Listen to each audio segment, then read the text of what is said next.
Yo. What's good, everybody? Welcome back. Welcome. Thank you guys for stopping in. We got some new content we're bringing you guys today. The newest scandal to hit the world of gambling right now that's going on.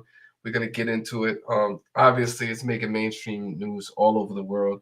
We got the BBC, which is the article I have right here in the background right now. Yahoo, CBS, Daily Mail, DraftKings, the Washington Post. All these guys are talking about the same thing. What we about to get into today. It's a special stream. Because I don't know about you guys, but me myself, poker's always been a hobby of mine. It's been one of the things I've dedicated a substantial amount of my time. It's a thinker's game, right? It's a game in which you can earn some residual income. There's so many things and layers to touch on, but we're gonna jump right into it. I got a special guest, a poker insider, that's gonna be joining me today and breaking down this entire situation. Just in case you guys get tired of hearing from me, additional perspective is always unique and appreciated. So we're gonna talk about everything. I'm gonna get into this intro right now. Get yourselves ready, take a seat, get a beverage, lock the doors, put the dog away. We about to get lit. Mr.Futures bringing you that fire. So tune in. All right, let's get to it. Intro coming now.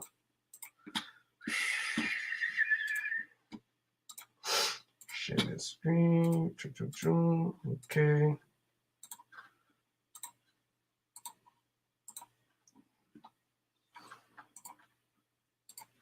A full day of mulling over this incredibly baffling hand that happened on the Hustler stream, I've decided that I think that it is overwhelmingly likely that she is cheating, although it's obviously not known for sure. I think it's something like 90% that she is cheating, and today in this video, I'm going to break down the leading theory as to exactly what's happening. That is super strange. You can see. Oh, with these ads, are you dead? Oh man, this ad is killing me. Oh man, hold on. This ad is a joke. YouTube black market, man, how they generate their income is a joke. All right, come on. They just destroyed my whole intro. Thanks a lot, YouTube. All right, hurry up.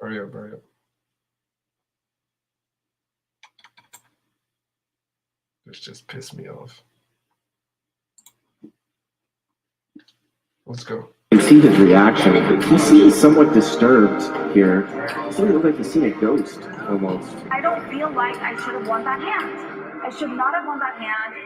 And if everyone wants to flip out about it, think for fucking you. I don't give a shit. She's actually dating the player named Rip on the show. I have an inside source that has full page and also that he is backing her in a lot of these games. Allegedly thinking this lady's cheating. She gives him the money back she won. This guy, the cowboy guy, is freaking out. Something is really weird here, guys. I never seen anything like this. Something is not what it seems.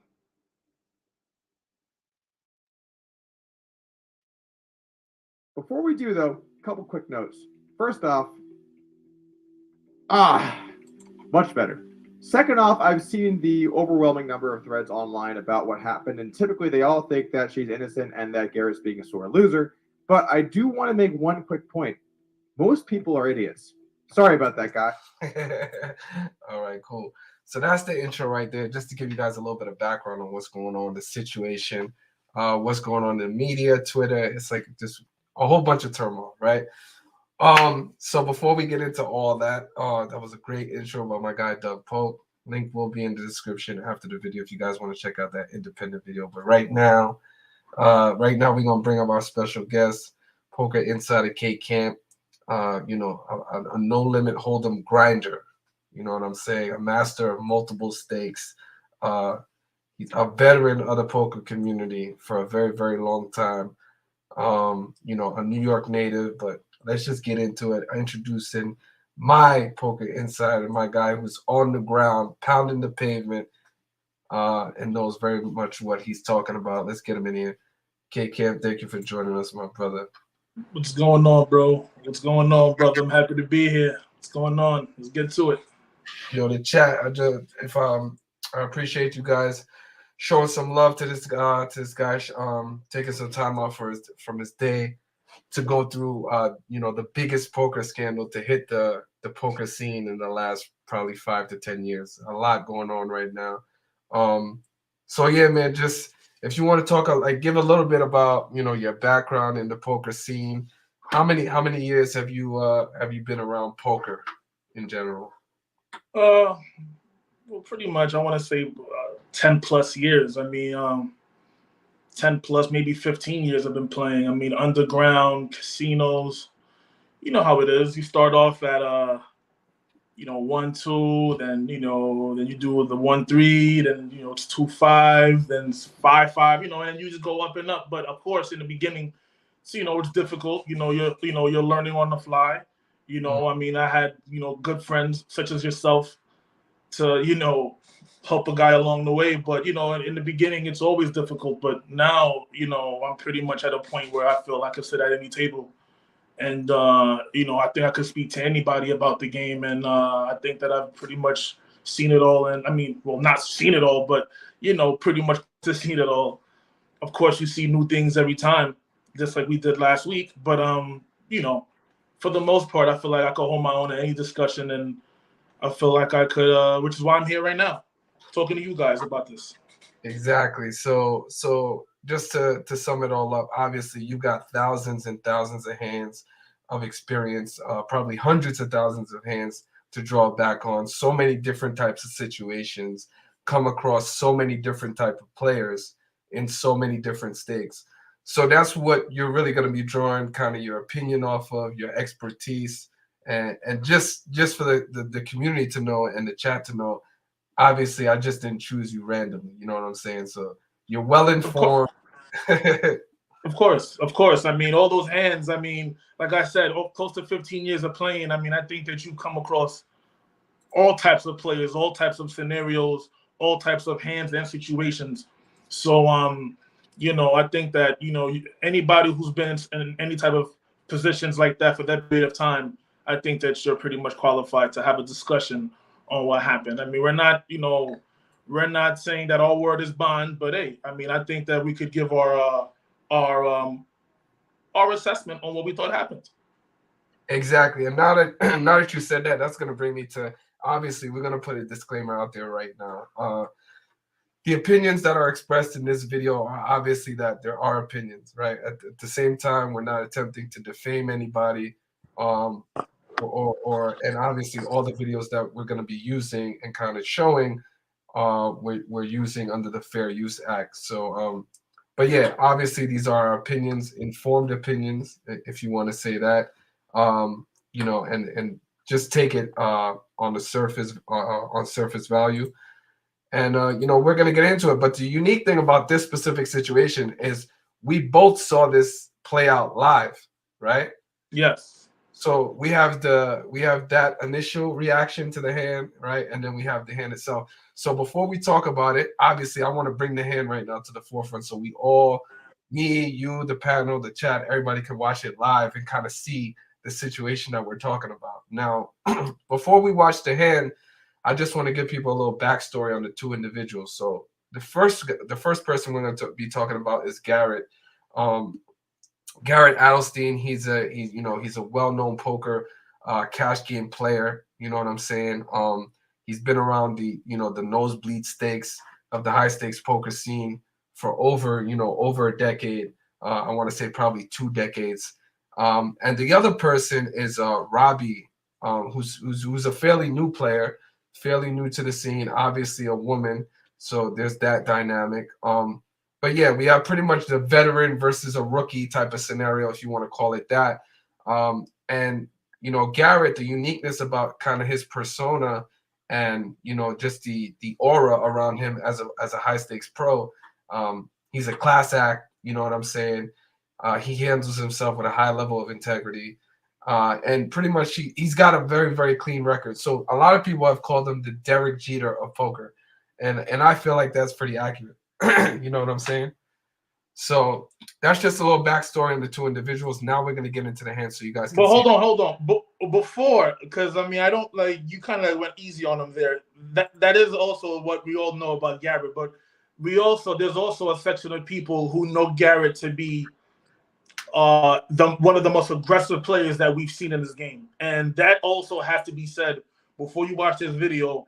That, you know, like it pretty much put a little bit of everything into context of why she may have done what she's done, because he has such a reputation of being, I hate using the word bully, but once again, he will put you to the test. He will really force you into a situation where you are really uncomfortable. And that's pretty much what, you know, he's like a master of that. And I kind of wanted to say that before we get into the clip here. Yeah, no, that is a good point. He is one of the more aggressive players on the scene. I definitely agree with that. So that was something good to point out. And now we'll get into the hand specifically that we're talking about, so you guys can see it.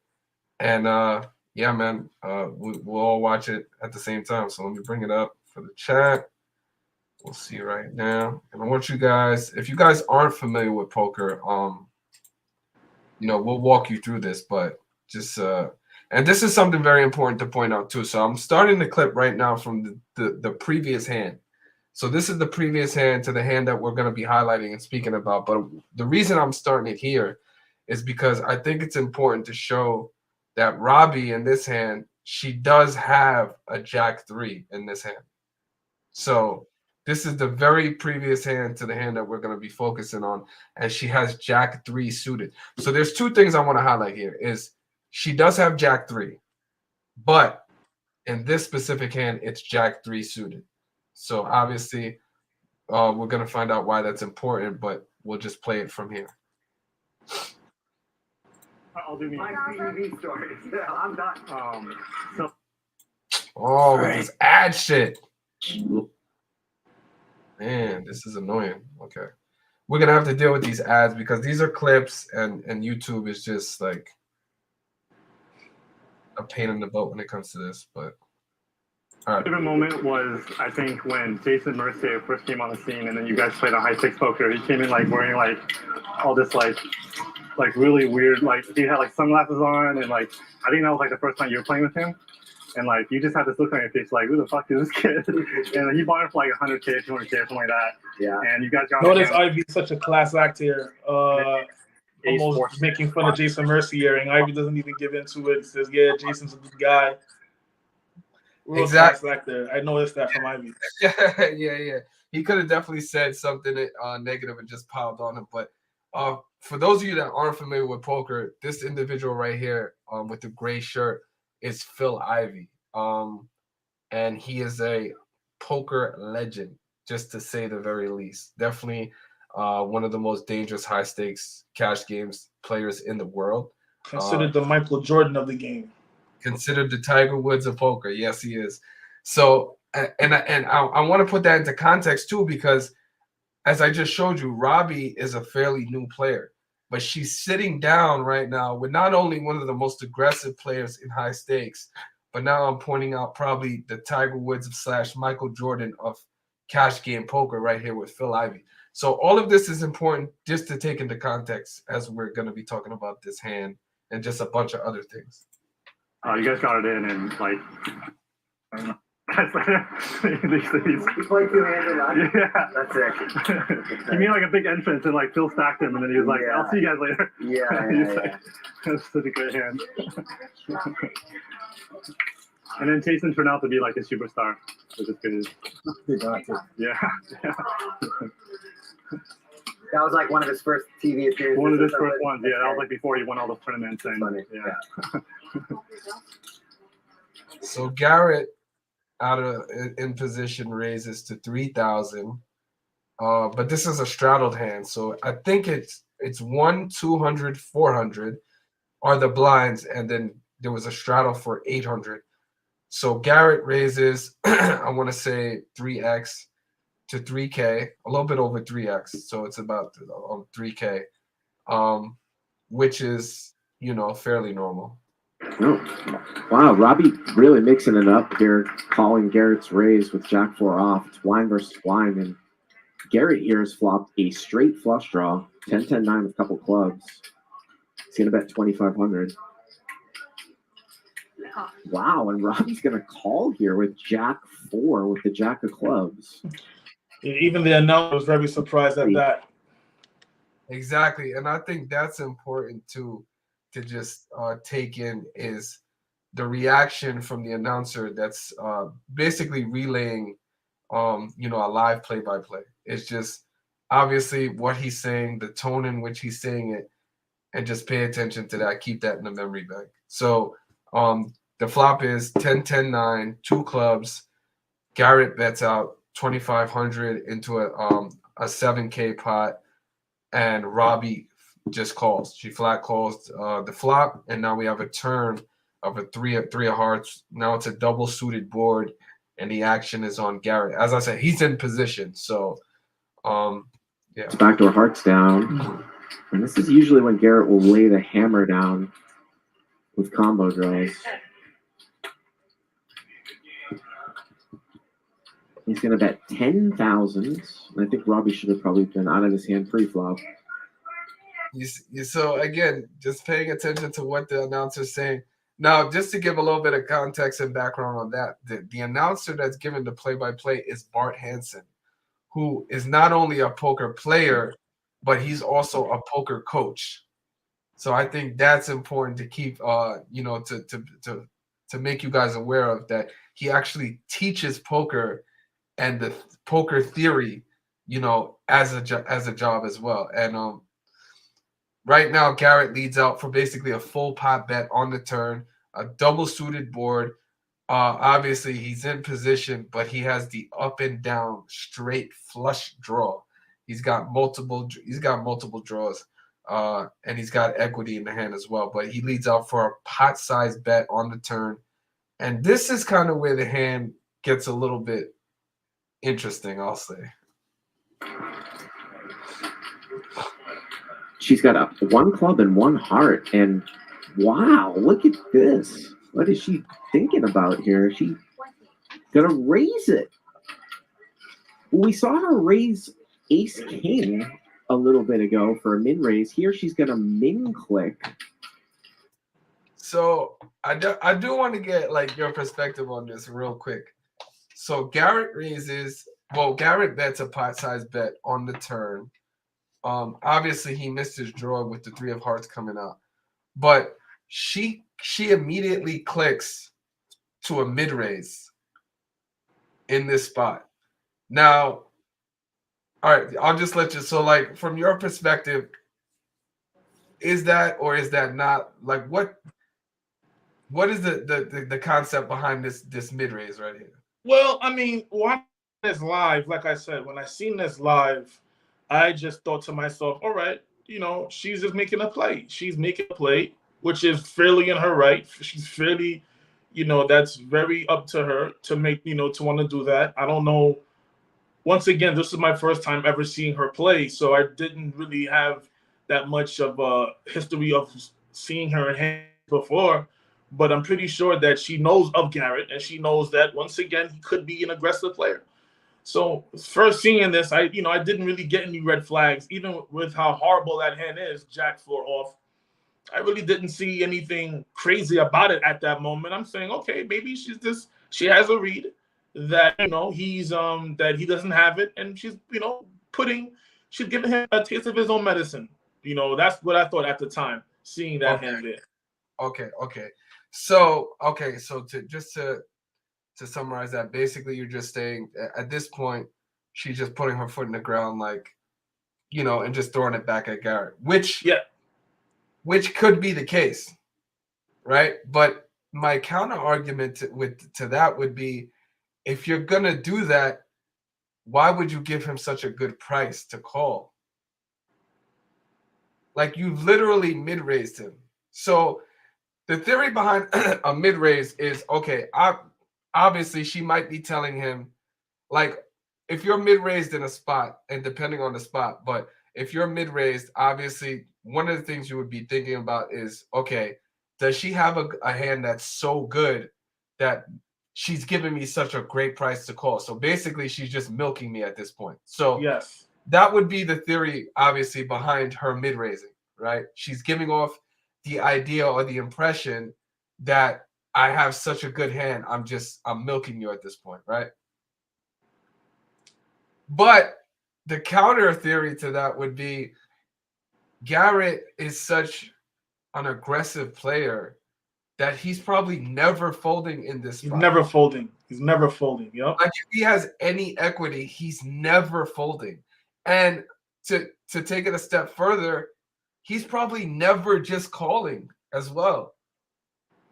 That's true. That's So true.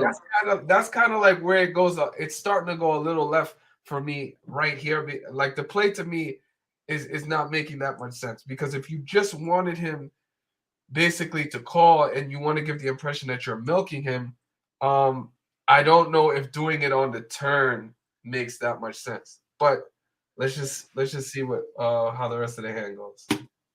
Jack 4, and you know Garrett is just so experienced.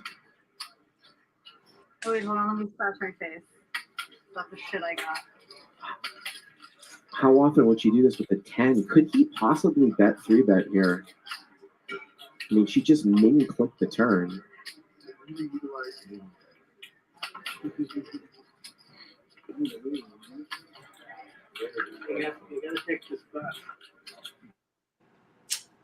Oh my god, bro, with these ads. I'm gonna sue YouTube.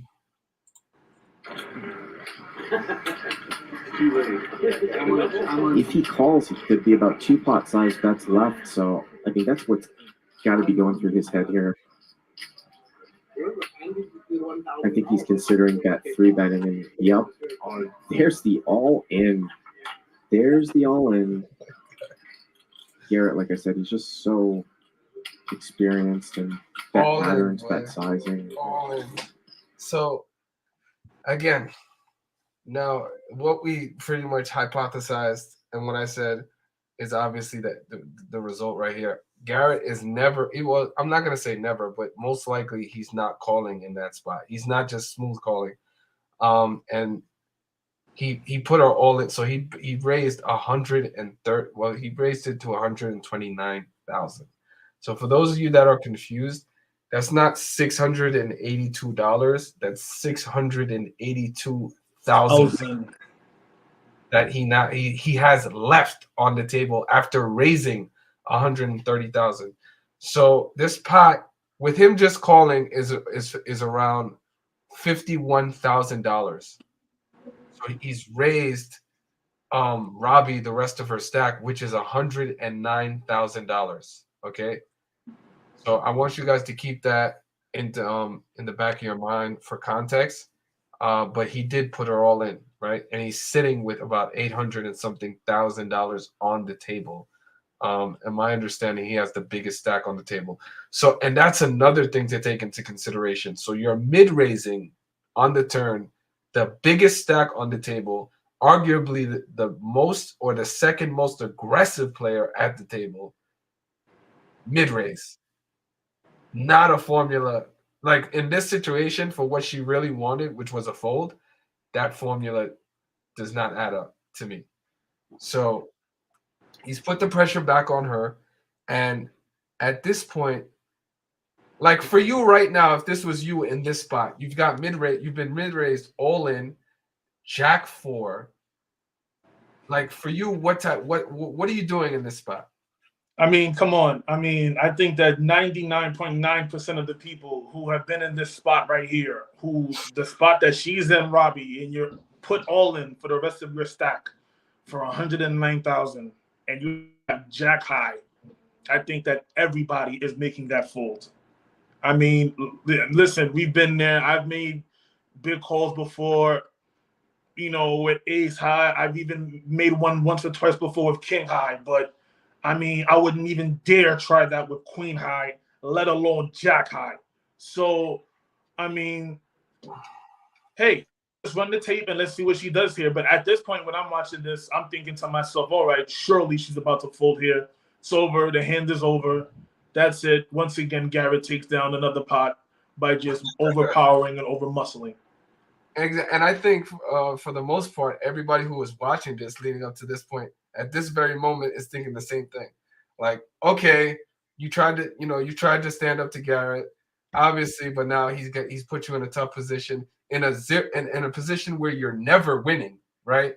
because not only are you losing to every made hand that Garrett has, you're losing to about, I want to say 70 to 80% of all his bluffs. You're not even Yes. beating the hands that he's bluffing with. Yes. So that is just every conclusion you can make leads you to this is a folding spot. But what I do want to point out and talk about for a quick second is what I highlighted at the beginning of this hand, which was last hand, she had Jack 3, but it was suited. So it was Jack 3 suited, right? And for anybody who plays poker, they know that there are a couple of cards in the deck that look similarly. So when you're peeling your cards, when you're playing poker, obviously you're not peeling them to where the entire table can see it. You're kind of concealing them and peeling them so only you can see them. Now, a 3 and a 4 never look alike at all. Like there are a couple cards that look similar, like the 4 and the ace are easily confused for possibly like when you're peeling them, ace can appear to look like a 4, and obviously a 3 is closest to probably an 8, which is the only card that you can kind of confuse it with if you're peeling it. But a 3 and a 4 are never being confused for each other, ever.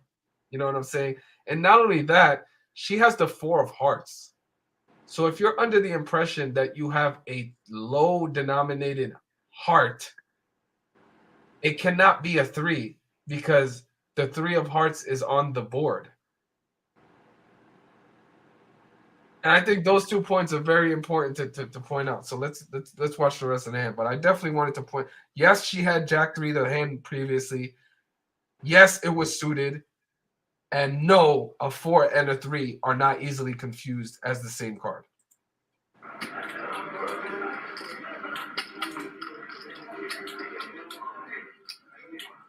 She sort of acted a little bit with Jack 8 of diamonds from a few rounds ago. She's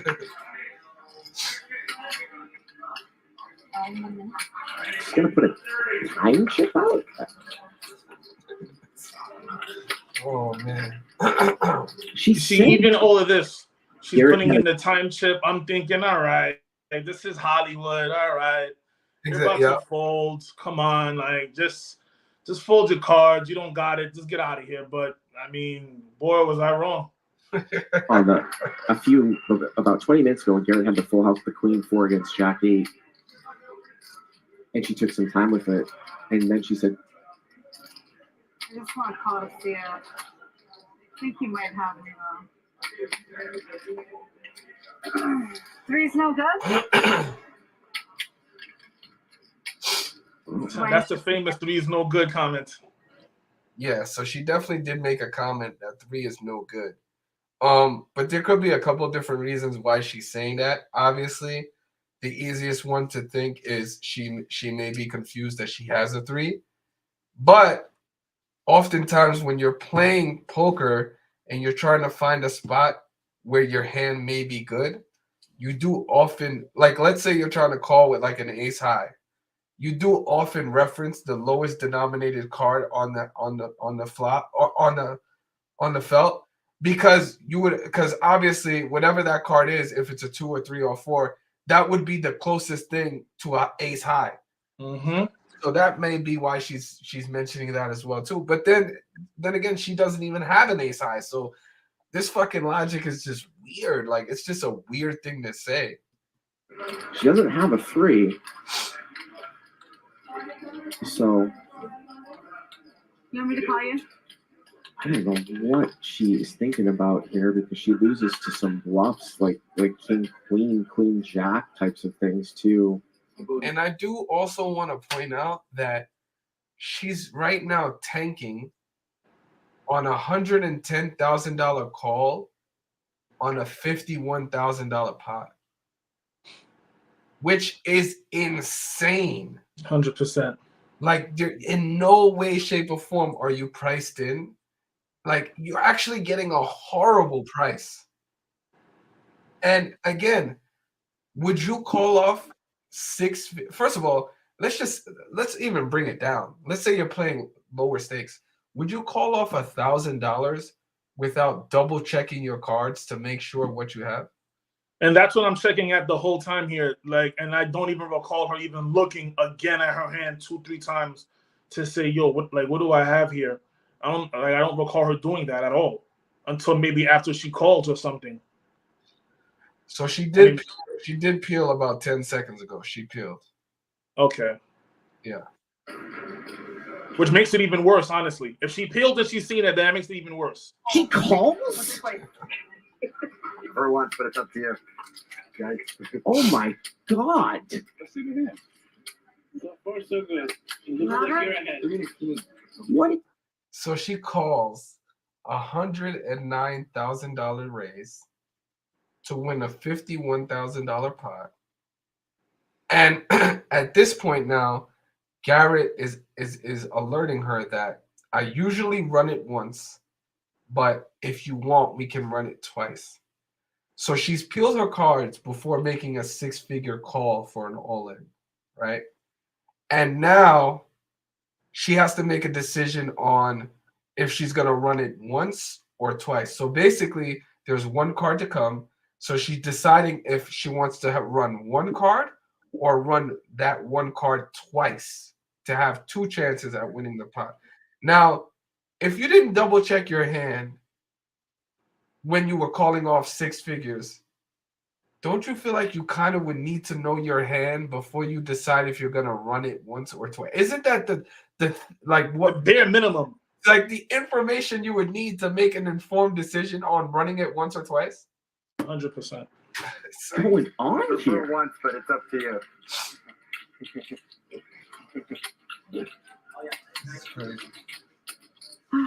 Is it possible that her hand might be misread in the card graphic or something?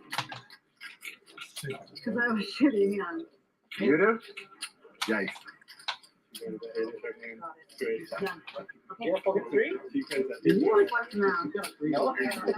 No. So the guy next to her just asked her if she has pocket threes. I'm gonna run it back so you guys can hear it.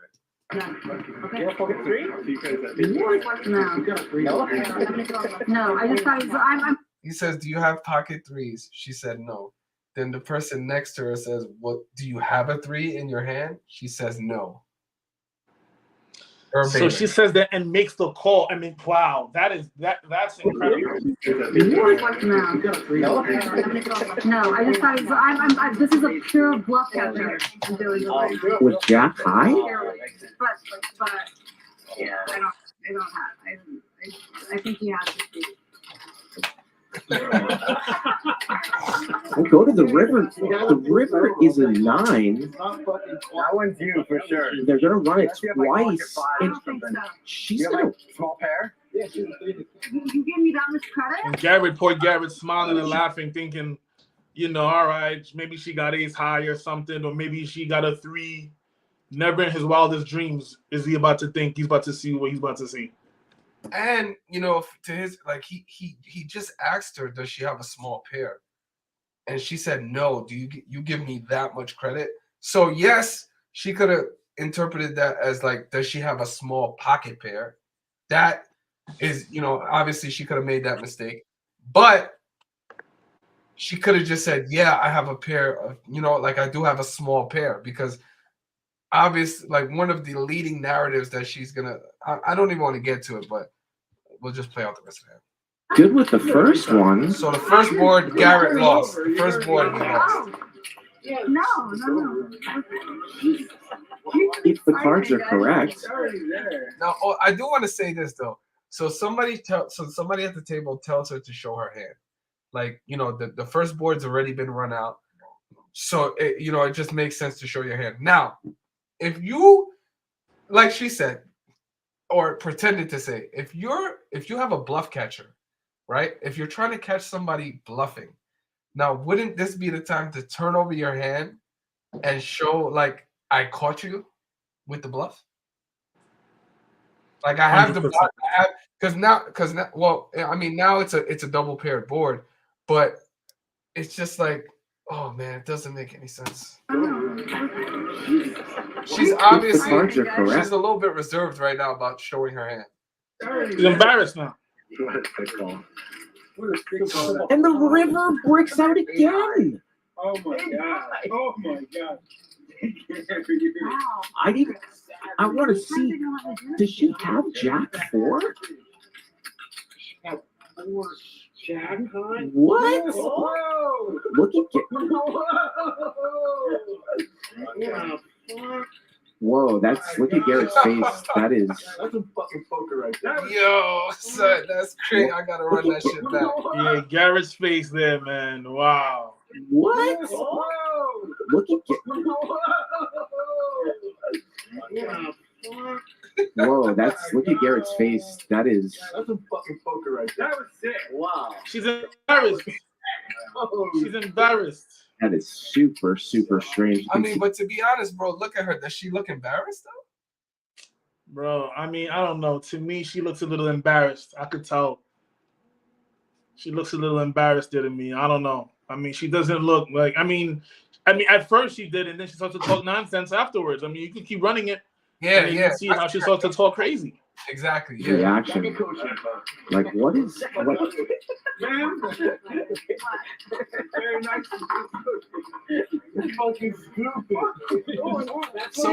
So this is kind of weird too. So this individual right here with the cowboy hat, like, and again, I've played poker for 15 years. I've never been at a table where somebody has been more excited than the person who actually won the pot. I've never. That to me is mad weird. I've almost never seen that where somebody who didn't, first of all, wasn't in the hand and didn't win the hand is more excited than, because she's got no reaction right now. She's literally there, like she looks stoned, but she's literally there chilling. And this guy is just fucking jumping up. He took his hat off. He's fucking laughing. He's like, oh my God, and that's weird to me, bro. It's weird. You look like you want to kill me. I'm not joking. You're like, you look like you want to kill me, He Darius. wants to vomit. I was not in the hand. I want to vomit.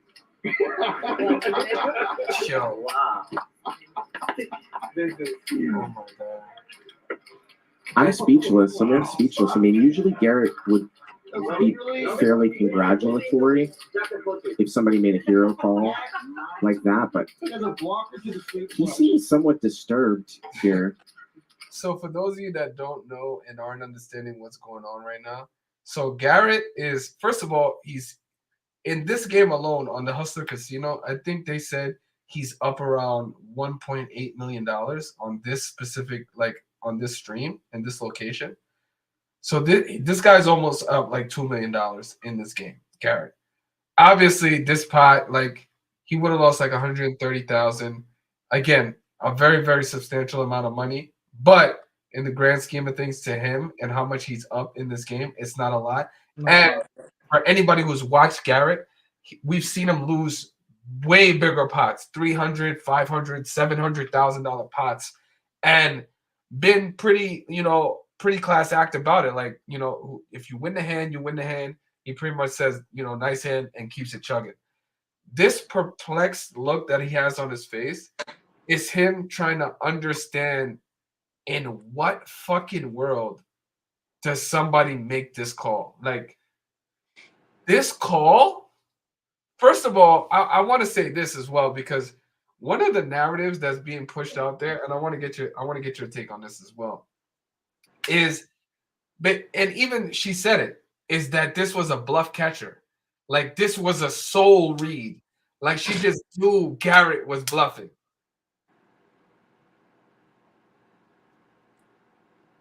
What do you think about that? I mean, first of all, I mean, like it's nonsense. Because, all right, even if you think he's bluffing, how are you so sure he doesn't even have a king in his hand? How are you so sure he doesn't even have a queen? So you're that sure that your jack is that good? Now, once again, this is not what was in my mind at the time seeing that. Like, when I seen this for the first time live, I thought this is the greatest call I ever seen. I mean, I'm like, wow. I thought two things. I thought, A, this is either the greatest call I ever seen, or B, she's high out of her mind.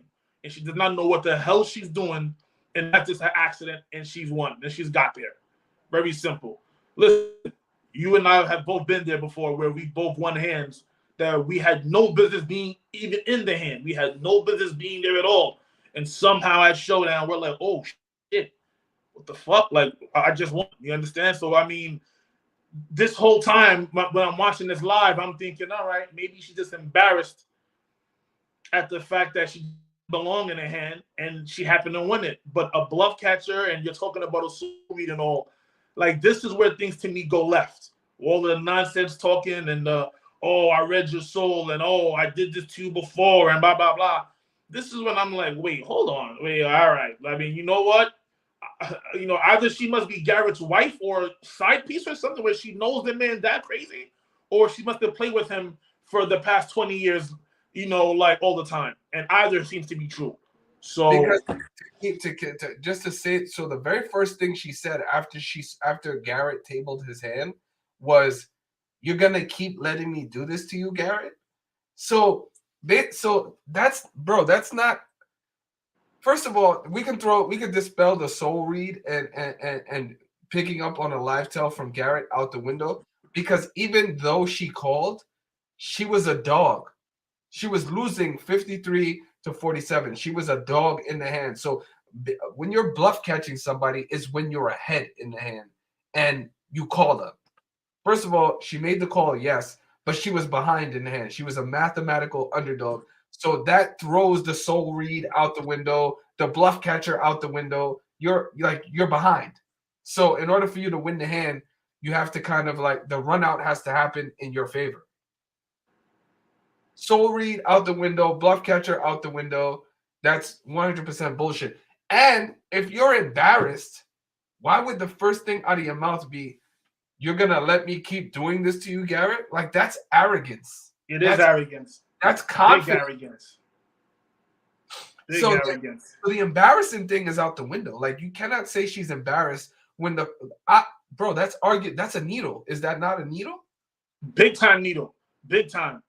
But once again, to the audience who probably haven't seen her that much, it plants a seed in your mind like, wow, I mean, maybe she has been catching Garrett like this before on many other occasions off camera that we just don't know about.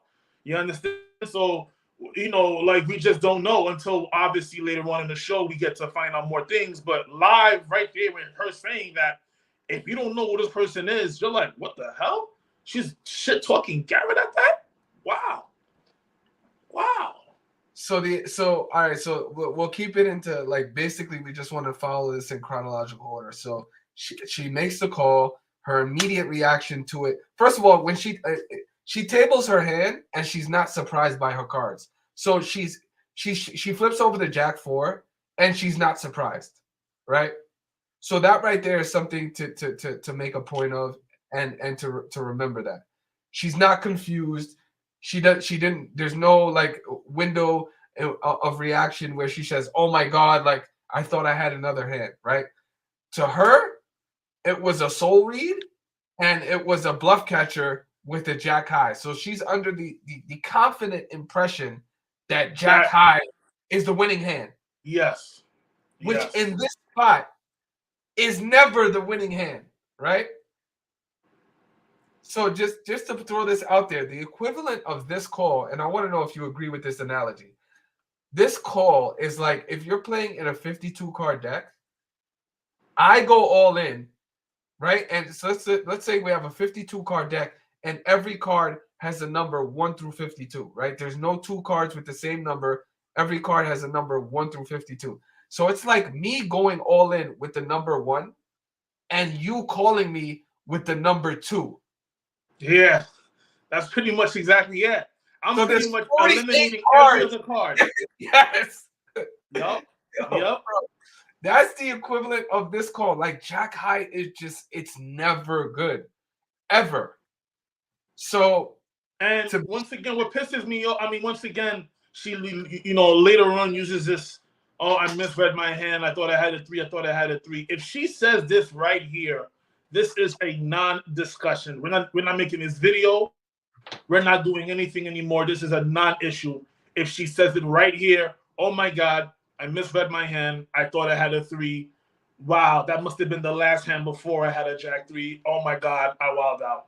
This is And a not only is it a non-discussion after she does that, but she immediately gets the credibility and is able to boast on actually having a bluff catching hand. If you allow everybody on the table that's the hand you called with the under the impression, everybody is applauding you as saying, "Well, that's a sick call." 100%, because you thought you had a 3 and that's still sick regardless. Instead, she eliminates that by just talking nonsense and she's going off her Jack, saying that, yeah, I called with Jack high. Exactly. Which to me further makes this even weird. Like, wait, what? Nah, something got to be wrong now. Very, very important points that we're making, because I want to say this. Joe Ingram, Doug Polk, Matt Berkey, they've made several videos like breaking down this situation. And obviously, they're coming from a poker pro standpoint, a game theory standpoint, a solver standpoint. They're looking at it from a very, very professional and experienced game theory, position. But the things that we're pointing out, these are obvious things that people should be paying attention to, that are kind of being overlooked because the poker, savants are kind of explaining this from a position where not the average person would understand. But what we're saying is we're putting like our arguments are basically human nature. So if you're operating from a position where like I want to stick my chest out, like I called the big bad wolf of Garrett, it is 100% in your right to alert everybody that you thought you had Jack 3, because that's where you get the credit. That's where you get the pat on your back. That's where you get basically, everybody acknowledging you as a formidable opponent for making such a move. You know what I'm saying? But she doesn't do that at all. Her immediate reaction is to table the hand and say, okay, you continue to let me do this to you, Garrett. Instead of basically she's dismissing the spotlight, which goes against every reason why she would make a bluff catching call, is to take the spotlight off of Garrett and put it on her. It's kind of like, it's like anti the whole reason why you would be making this call. You know what I'm saying? 100%. 100%. So let's continue watching. Let's see the rest of her reaction to this hand and kind of like what happens right now. By what just happened? I don't. Calling you right there. It's literally like the sort of most disturbed look that I've ever seen Garrett give.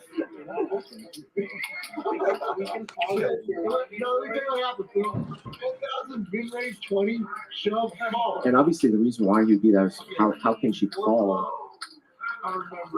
Like maybe he thinks that she saw his hand somehow, or I don't know.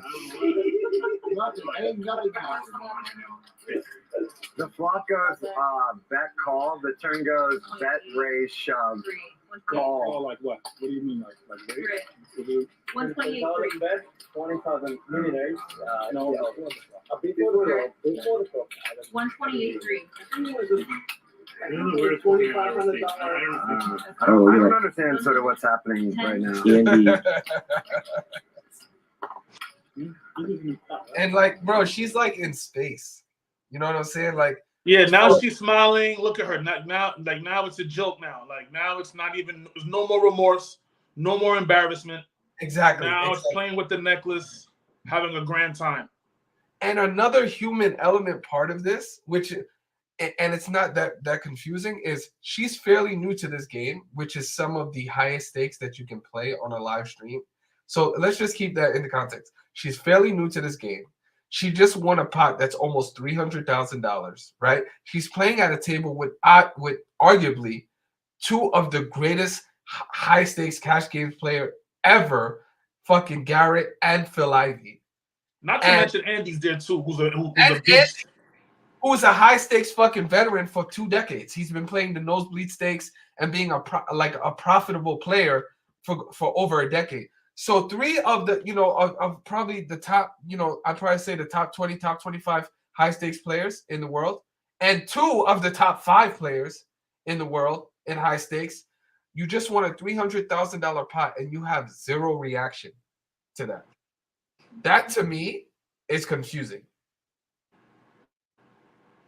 Because your whole reasoning for playing in this game is obviously like you want to be around this company, right? You want to be at this table competing, you know what I'm saying? Making plays, and obviously you're going to have a reaction when you win, you know? I'm not going to lie. I mean, now once again, the contrary to that, to what you're saying is that once again, me seeing this live, me seeing somebody on the stream, I'm automatically assuming that she's a veteran with these people. I'm not thinking that this is a rookie or this is somebody who's barely, I don't hate saying the term rookie, but you know what I mean? Like, she has less years compared to everybody else on that table. And I'm not assuming that, that somebody of that class could even sit with these guys. Once again, I think I told you this before off camera. Just because you got the money don't mean you can walk up to, Hustler and go sit there. You understand? You got to be a known person or somebody who's credible or viable in the poker community with money to be able to sit at these places. So me seeing her sit there and not having a reaction of winning a hand of that magnitude, I thought to myself, okay, that's what regular pros do. Regular pros win money and they keep it moving. They don't overreact. They don't beat their chest. They say, all right, yeah, on to the next hand. You're right. That is a good point with the professional. But now we're talking about, and that she's a fairly new player. She's a rec player. She's a recreation player. So now, does it make any sense that she has no reaction? No. To a game she should be super excited to be playing in. And not only that, winning probably the biggest hand in her life, the biggest pot in her life. And she's needling at that. Once again, I mean, not taking the money and humbly taking it. She's talking smack, which is crazy. Exactly. So let's continue to watch it. Exactly. So listen to this. So now she's about to get into basically her mindset, why she did the action she did and made the call. So I want everybody to listen to this because this is very important. If my jack was in a club, I would have been out. What do you mean if your jack was in a club? Yeah, blocker. You've let me do this to you several times now. Yeah. I don't know. This is actually cringeworthy even watching again. It really is, now that I think about it. Bro, super cringe. Like if you play poker and if you play poker for like a big sample size, this reaction, right? First of all, it's the opposite of professional. It's a disgrace. It's an absolute disgrace. At a high stakes table, this is actually looked down upon, to be honest. And you're fairly new to this game. So you want to be invited back, right? You don't want to be labeled as like a sore winner, right? You want to continue to get into this game. And look how look at this behavior is not the behavior of a seasoned pro, obviously. Like, she's a rec, so we understand that. But even a gracious winner, this is not even a gracious winner. This is just like this is super arrogant. Yeah, that's disgusting. It's absolutely disgraceful. It's absolutely disgraceful. So let's watch. We're gonna listen to this reasoning right now. That high risk stack. Why did you go on it twice? I thought you were on ace high. Ace high. And then so why call a jack high then? First of all, Pause that. Yeah. Okay, so go ahead, bro. Go ahead. I want to see what you say about this. Go ahead. She said, I thought you had ace high. So why are you calling with jack high? That is incredible. Now that right there is where everything I thought went out the window, where I said, all right, clearly this is a newbie. Clearly this is somebody who maybe she knows she knows somebody at the table and she got a seat over here and she just has money. She doesn't know what she's doing, because that right there was one of the most atrocious comments I heard this whole stream. I thought you had ace high, but I have jack high and I lost to ace high, but I'm going to call still. Horrible. Absolutely horrible. So And it is definitely a disgrace. First of all, it doesn't make any sense, right? That's obviously the most important thing to realize. It doesn't make any sense. But what it also does is it dismisses the theory that she thought she had a pair. Because if you had a pair, that would be your entire reasoning for calling on the turn. And That's your out right there. That's your out to say it right there. I thought I had a pair. That's it. Case closed. Case On to closed. the next hand. There's nothing to talk about. You first of all, that's the best call of 2022 and arguably in poker history, right? You caught right now the high stakes poker guru you caught him, you know what I'm saying? And you should receive all the praise, all the credit that comes with that. But instead, you see the funny thing about this and the human element about this is she's actually being honest about the fact that I had Jack high. She's being honest about that because in the moment she probably and again, this is a little bit of an assumption of mine, but she kind of probably forgot the narrative that she's supposed to be spinning right now is the fact that she operated from a mindset where she thought she had a 3. She's genuinely right now she's thinking by saying I had Jack high that it makes her call even that more sharper. Yeah. It makes it makes the bluff that much more outrageous. The fact that she told him, but no, it actually it brings to light the fact that we now know you're lying when you say you thought you had a 3. And you did this call absolutely makes zero sense because if you put him on ace high, a jack loses to an ace. Exactly. So why would you call off your whole stack knowing that you lost? Why would you do that? Not only that, if you're worried, you call off a 3x, a 2.5x size turn bet to call 110,000. You call off to win 52,000. Horrible. Okay, that's horrible. Now your reasoning behind making that call is in the fucking toilet because you don't have a pair. We know you don't have a pair. You've already admitted that you thought you didn't have a pair. So now you did it with Jack high, which makes this even that much more flagrant. And if we're going to continue to listen, and this right now is just going to be, if you thought this was the most embarrassing thing, no, it's not. It gets more embarrassing. So let's I'm just testing it. Yeah. And This you doesn't just keep seem super letting funny do to this. me, And honestly, I at all, like but when how you much bet when you bet that like high big Yeah. stack, why I did you don't- go on I don't only need to twice? say. I thought you were on ace high. Ace high. And then so why call with Jack high then? First of all, a little bit of a straight draw, like blockers. What? Oh my God. So I want to bring to light, listen, if you pay attention to mannerisms and the way she reacted when Garrett immediately punched her back and said, okay, so why call with Jack high? Her tone changes and what she gets 100% defensive, which is kind of understandable because obviously like he's being a little bit combative, but not really. But I guess she can kind of say maybe he is. But the tone changes. And when you first of all, she sounds like she got caught off guard by that remark. When he says, okay, so why call with ace high? The tone changes and she goes, well, first of all, that immediately is a huge red flag to me. The way she reacted to that question and that statement is 100% a red flag to me. And so why call with Jack high then? First of all, a little bit of a straight draw, like blockers. Oh, No, on that's the turn, so though. bad. Oh man, I had blockers. No way. You don't have shit. Okay, Turn, so though. this is So you called all in on the turn because Yeah. A little bit of a straight draw, like blockers. no, on the turn though. So you called all in on the turn because Because you don't have shit. That's right. You don't have oh my God. There is so much to unpack right here, bro. Oh my God, it's crazy. So I do want to get. So I remember because you reacted to this hand live, right? Mm-hmm. So before we get to your like immediate reaction after seeing this hand play out live, actually no, let's talk about that. So what was after you watched this hand live the first time? What was your reaction to it? I thought to myself, wow, you know, look at this girl who stood up to the bully, David beating Goliath. She pulled his card. She once again put him to the test. She outsmarted him.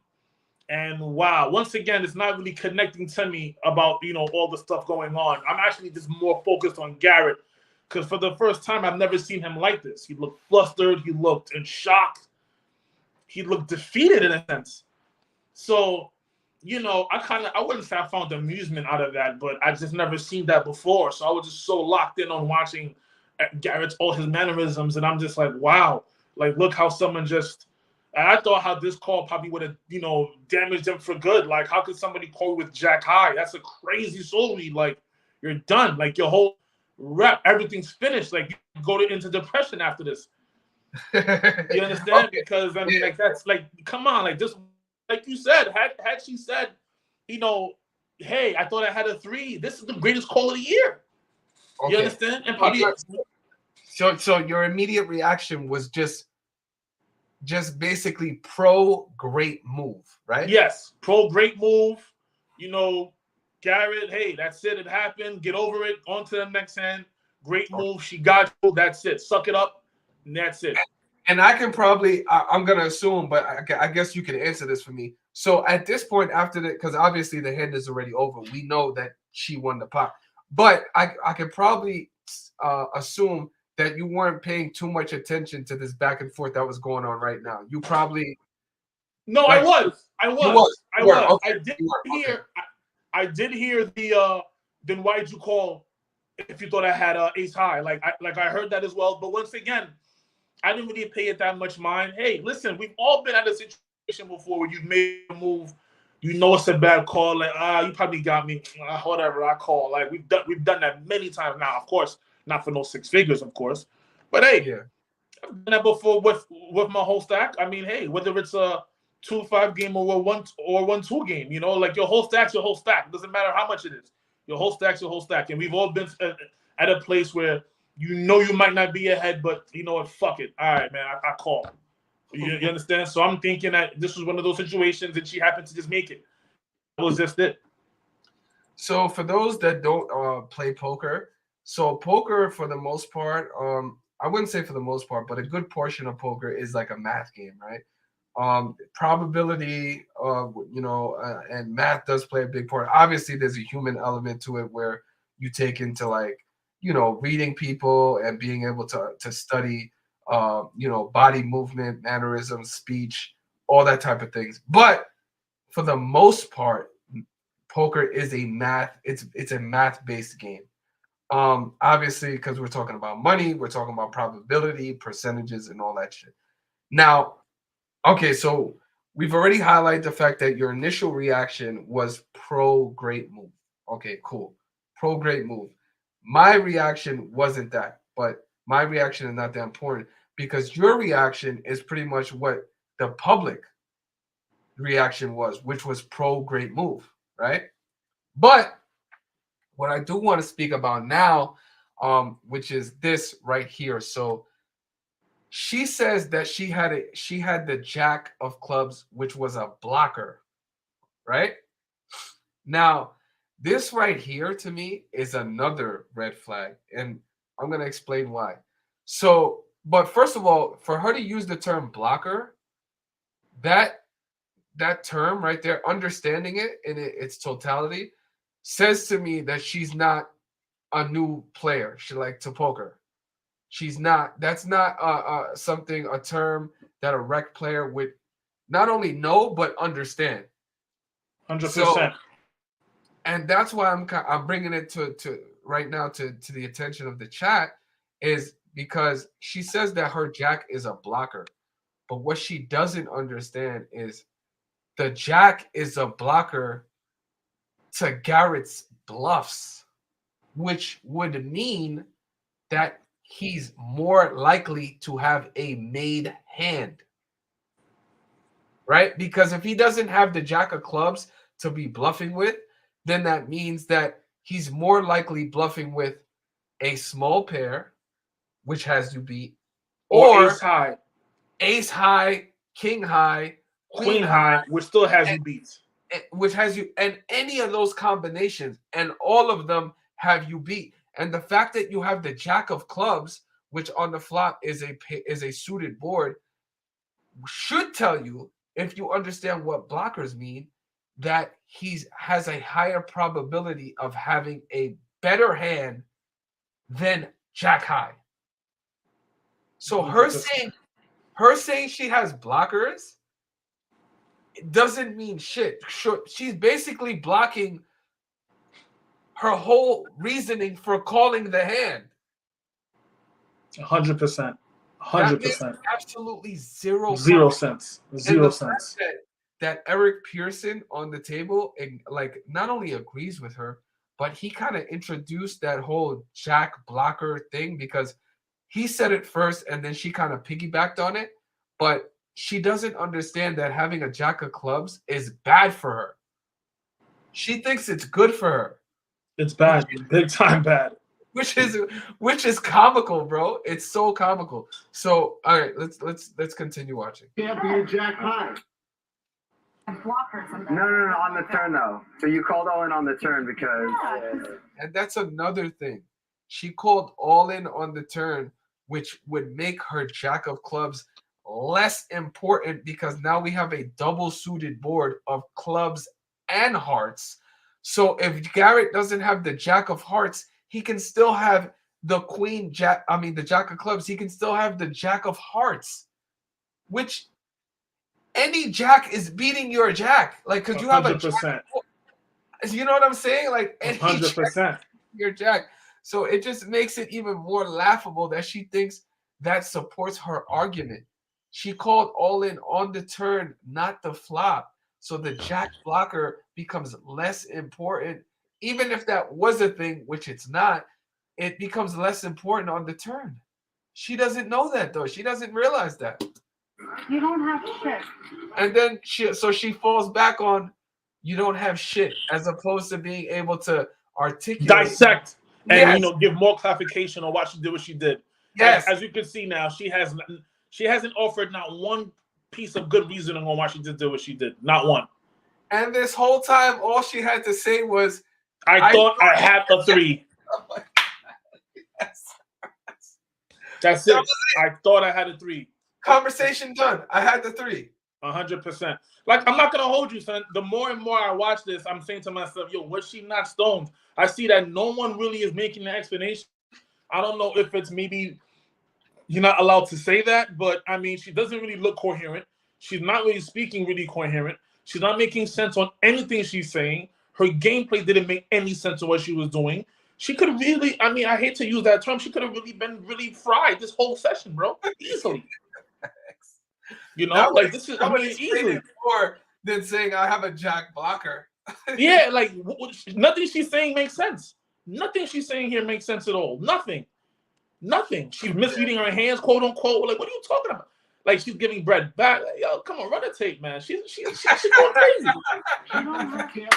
Going crazy. What I have is it's about what I don't think you have when you play against me. Oh, okay. Yeah, no, you're right. That makes the most sense in the world. So it's not about what I have. It's about what I know you don't have, right?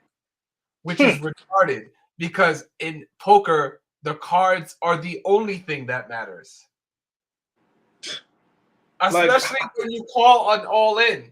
How could you make that comment is what I know that you don't have? How could you say that? What, are you wearing something? How could you say such a comment? Bro, it's the Molly, bro. 75. It's the Molly. You have when you play against me. That's it. You didn't think you had Jack Queen of Clubs? 75. You let me do this to you post stream too. Remember what he just said? You didn't think he had Jack Queen of Clubs? He's letting me. Yeah. Which is insane. So first of all, Eric Pearson is needling him even more. So like, it's like a collaborated needle right now. Like, he's needling her, she's needling him, he's needling Garrett. Obviously it's a bad sport, but he's kind of known as like this, this fucking villain, this poker villain. So I don't even like, take offense to what Eric is doing, because that's pretty much his character to really act like that. But in this instance, I feel like it's definitely in poor taste, because obviously Garrett, and it's not the money that Garrett is perplexed about. It's the action, right? The entire action of the hand makes no sense. At this point, her reasoning makes no sense. So now Garrett is combining those two. Okay, like, so the hand makes no sense. She can't tell me why she did what she did. And the reasons why she's telling me she did what she did make no sense. So that's 3 data points right there that are like all huge red flags to Garrett. You know what I'm saying? Huge red flags. So, and in this spot, I feel like Eric Pearson is definitely in bad taste and almost disrespectful, feeling like he should needle Garrett in this position. You know, it's horrible. And if that was me, like Garrett is showing extreme restraint because you see this hand right here where he has the chips. The backhand is right there. Like he can immediately just backhand this nigga like right behind. 100%. 100%. And it would be totally reasonable at this point. So 100%.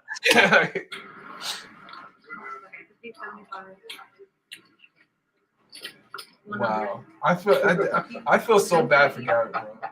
I mean, obviously, I'll just say that Garrett thinks that this hand was not straight in some way. There's no doubt about it. This is the most disturbed I've ever seen Garrett look at the table. And I think Andy's disturbed too. There's nobody at this table laughing besides this dickhead Eric. What's happened here? You're not the only one that gets lucky sometimes, Garrett. You don't have to get that upset. She's still needling. Yep, still. Robbie did that for Andy. Robbie did that for Andy last night. She did that for you. I don't know what's going on right now. Yep. Andy. This is the Pause the video. You know, I find it weird how, like, it's not really clicking in anybody else's head what just happened here. Like, I'm sure that there's millions of people who watch this and were like, wait, this is weird. How are the players sitting there just going along with it and just so adamant that this was just a brilliant call or something? Or I don't get it. Like, guys like Eric, I hear his reasoning after. Even guys like Ivey, I'm surprised. Even guys like Ivey on some, well, you know, hey, it's just crazy to me. It really is. The only person right here who looked really confused at what he just seen was Andy. Only Andy. And that's another good point, bro, because I said the same thing. I'm watching this hand and I'm saying, okay, we have some of the most seasoned poker pros at this table, or at least cash game players.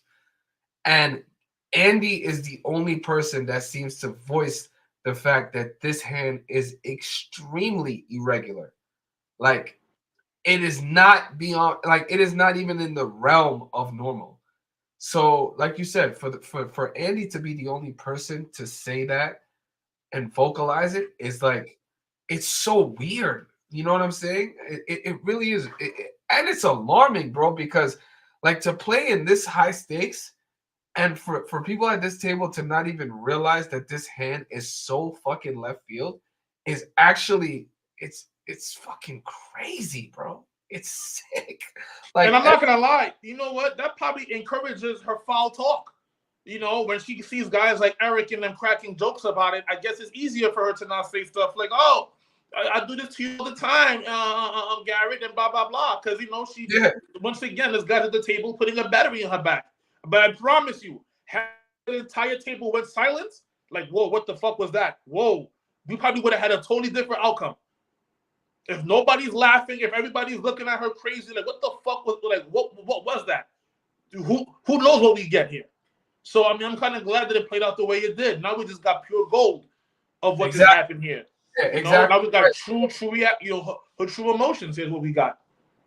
And that equals just a bunch of nonsense and, you know, just a bunch of things that don't make any sense. And it doesn't even stop there. So, oh, man. Let's just keep watching. That can't, like, that's not a poker hand. That wasn't. I played you and not the hand. What's the problem? I played you. So don't let me play you. Just don't let her play you. Wow. This is a joke. I mean, I don't know if that's a function of that she thought she could call. Right? I mean, yeah, okay. Yeah. The reason why this is, of course, so strange Look is at her. Everyone's laughing. She's laughing. He had the blocker to the straight I flush had draw. something, Jack of Clubs. That's boom. That's the key card. Eric, you done? I saw that shit. He's cringing when she's saying I had the blocker. He just cringed so crazy. There's multiple reasons I did that. You only needed one. You thought Jack High was good. That's like some spiritual, like, It's so crazy. Yo, bro, I ran this whole banter back and forth, like post hand, is super fucking cringe, my nigga. Like, and it's actually, it's fucking like, it's like triggering me, bro. That's how bad it is, to be honest. It really, it's triggering, son. Like, because Garrett always handles himself with the utmost fucking, professionalism at the table. So not only did you just like arguably fucking donk off, but you happen to win the like 140,000 from him. But now, like, you're saying nonsensical like logic behind why you called. The whole table is laughing at Garrett pretty much, and she's needling him, bro. Like, it is so triggering. I don't even understand how Garrett just held his composure. Like, this guy has to be a fucking retired Navy SEAL or some shit like that. Bro, I've been at a table where somebody's lost $500 and has flipped the fucking table, my nigga, for something that they thought was out of line. This guy has just lost 140,000. The entire table is laughing. The person is needling him, and he's still sitting there trying to be cool, calm, and collective. Like, this guy, he deserves a fucking presidential award in my eyes, for real. And even myself, I really have to, cut him some slack and give him an apology, because you see how I spoke about him that night, like after I sent you those messages. I mean, I thought that, him getting off the table, which we're going to get to soon, and stuff like that, I thought was very horrible. And I'm like, wow. I mean, I've seen Garrett for years destroy guys and take their soul at the table. And finally it's happened to him, and now he's throwing a tantrum. I found that crazy, but, seeing how he held his composure. Listen, I mean, him staying at that table for another 10 more minutes, man, who knows what would have happened to Eric? Seriously. Exactly. So, so basically, this was her reaction post hand, right? This was like, and we'll finish it up like as far as like her post hand reaction, and then I'm gonna go to her after she's had time to think about it. I'm gonna go to her interview that she had on Hustlers Casino about this specific hand. Oh my God. That is like, you have been more than But it was. I know. Yeah. So And most congratulations. men just love me. I know. it's a situation where it's like, is it possible that she just doesn't know? This is what's got to be going through Garrett's mind. Right You're the now, only one in it with me. the streamers have gone crazy. Does she just not know that she can't call with Jack High there, and then a bunch of bluffs beat her? That's gonna make you. Or was the hand not straight in some way? We are on YouTube. No, I mean, it's gonna be a clip. This is right. But both Garrett and Andy. It's all on its own right there. So sorry. Fucking Yo, amazing. Garrett looks lost, bro.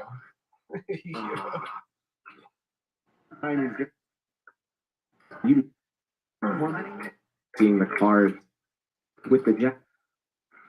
Oh my God. All right, so I'm gonna go now to like her post interview. That was pretty much her reaction for the most part, but now I want to see her interview after. So she's had some time to think about it. She's already been asked to go talk to the production team and stuff like that. So now she's had time to think about her answers, which is, so just keep in mind everything that we've highlighted up until this point, and now we're gonna watch her interview on why why the hand happened the way it did. So fucking ad. Hey, so I just want to explain to everybody. Fucking ad. And I do feel like people were like totally fucking just hypnotized by the fact that she's like obviously boosting up her cleavage. Like, and honestly, when I see this at the poker table, it honestly, it's another trigger for me too. Like, because like you really think that when I'm at a table and I'm focusing on making money, that I'm gonna be like dazed by like your chest.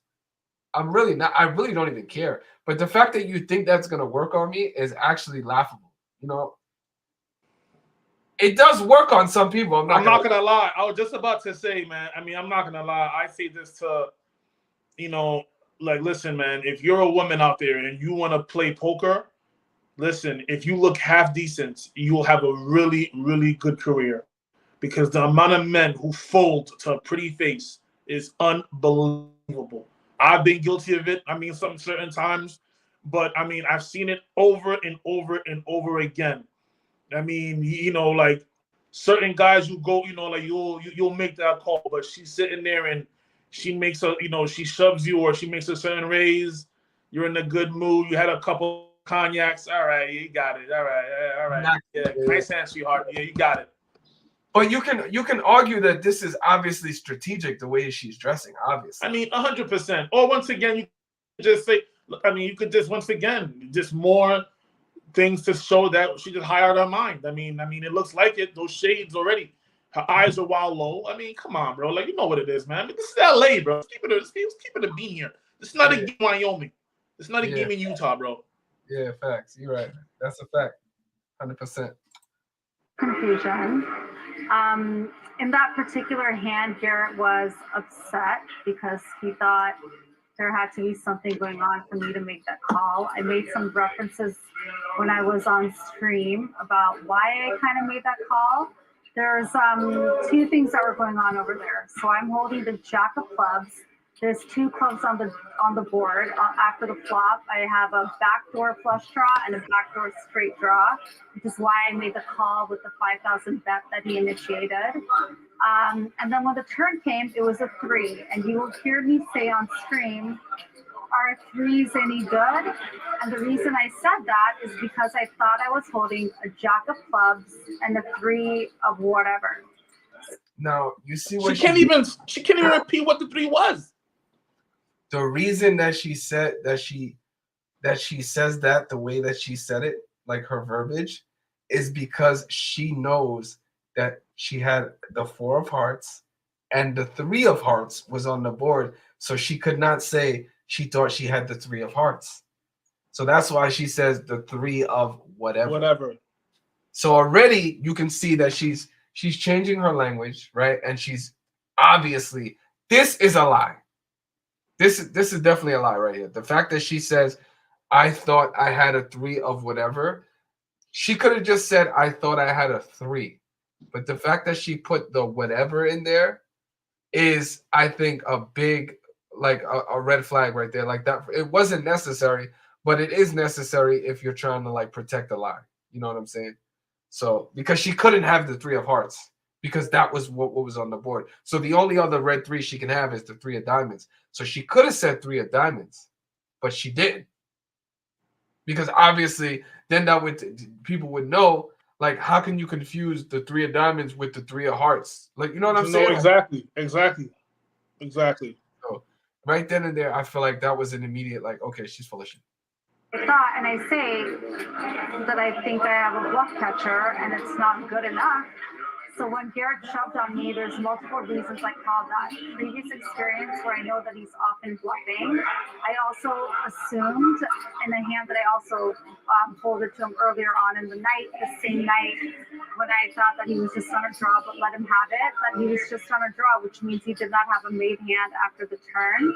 And I thought that I'm holding, a blocker with a jack of flush, like jack flush draw missed and straight draw missed for me.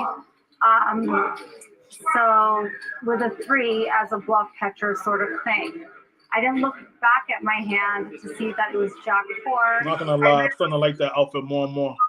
Lose that unless I don't know, anything better came than pocket 3s, I guess, or like not even pocket 3s, like a pair of 3s. And I knew I had to run it twice to have that opportunity. So we ran it twice, and unfortunately for him, I won that hand. despite even having threes, which is still kind of mind-boggling to me. I won the hand though, fair and square, and it is what it is. He wasn't happy with it, and I said, Garrett, will you come back on stream? What can I do for you to come back? Not make this dramatic. I really appreciate and respect production. I know it's hard work to keep everything in order. There's a lot of money on the table. It's upsetting for me when I lose and win. It's upsetting for anyone. It doesn't matter how much money you have as far as bankroll is concerned, but it's important that like everyone is at peace and we don't cause enough disruption. So for me, I'm used to people bluffing me, which is why I often call. And I know that Garrett was super frustrated with me, and he wanted to talk about it. And I said, let's do what's going to be the most amicable ending for production as well as moving forward. In my mind, I think I'm good enough that I can win the one. So here's the crazy part. So right now she's getting into her reasoning about why she gave Garrett the money back. So at this point, she's already given the chips back, but her whole entire reason for doing that is one, to get Garrett back in the game, and then for two, because she feels kind of some compassion for production, and she doesn't want to mess up like the show, because obviously Garrett is like, you know, the star of the show, or one of the, you know, what if he's a fan favorite, like he's a, you know, on the stream. So, but at no point in this interview does she say like Garrett intimidated her, Garrett threatened her, Garrett forced her to give the chips back. This is all like she's offering, you know what I'm saying? I want to do this to get you back in the game, right? So and that's important too to keep in the context, because she doesn't say anything about being threatened, feeling intimidated. And at this point, she doesn't look like she's frazzled or, you know, like she's just had her life threatened. None of that is coming across in this interview. She feels she seems very, very comfortable. Am I right? Right? I mean, listen, I was just about to say, if you're threatened or you feel like your life is even threatened, who even comes back to do an interview? I mean, you're out. Exactly. I'm grabbing my chips and I'm getting the hell out of here. Like, I'm not coming back to even sit down again. Simple I as won that. a hand fair and square, and I'm being accused of nonsense. I'm getting out of here. Give me my stuff. Cash me out. I'm out. Simple as that. That's a great point. Simple as $30,000 that. back. That's Great a lot point. of money. So so the whole understanding was, please come back and continue to play. And if you feel like it's fair that I give you this money back, fine, have it. Come back and play, and let's just continue playing. It's just poker at the end of the day, and it's just poker at the end of the day. So she's talking about $130,000 that is just poker. First of all, I want to say she bought in for $100,000, bro. So that's a free roll. It's a buy-in at this point. So obviously you feel like $100,000 is enough money because that's what you bought into the game with.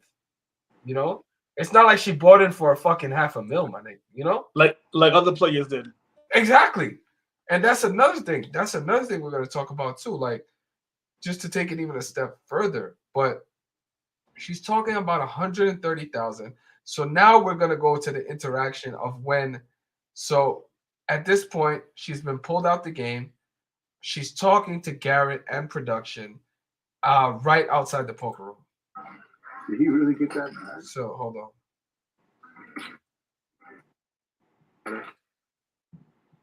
Try Lucasade Alert. The ads are annoying.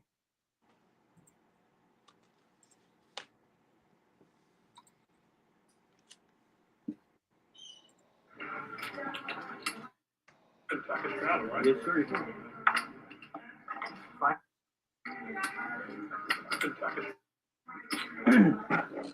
So she just came back, got the chips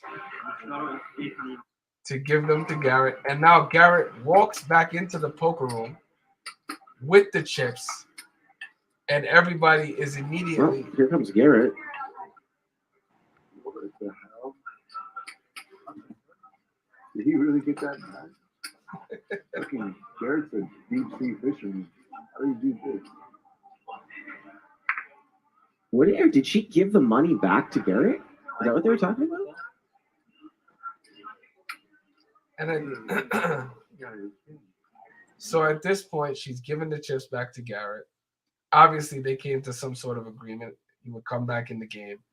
And now the individual with the cowboy hat, whose name is Jacob, like his nickname is Rip, but his real name is Jacob, he's outside now in the conversation between Garrett, Robbie, and production. What is that? That's Rip out there with the hat. What is he doing out there? He seems heated about something. I think that's what she did. And she definitely gave the money back. I saw it. But like, Yeah, she took it from the rack here. That was her rack. Gave him $150. What?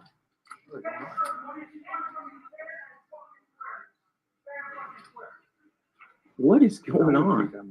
That's Rip. Yeah, weird. I take that money. Never mind, I take that money. This guy fucking takes the money back she won from you? No, he's a pussy. You are a fucking pussy. Hey, look. I'm out. What is going on here? Give her the fucking money back. He made her fucking give him the money back. This is really unanticipated. Yeah, fuck that. I'm out. I don't play in this fucking shit.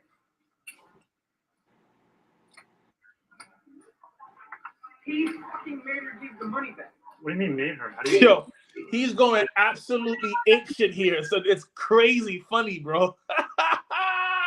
Well, not only when she wins the hand does this motherfucker jump out his seat, and he's more excited than the person that won the hand.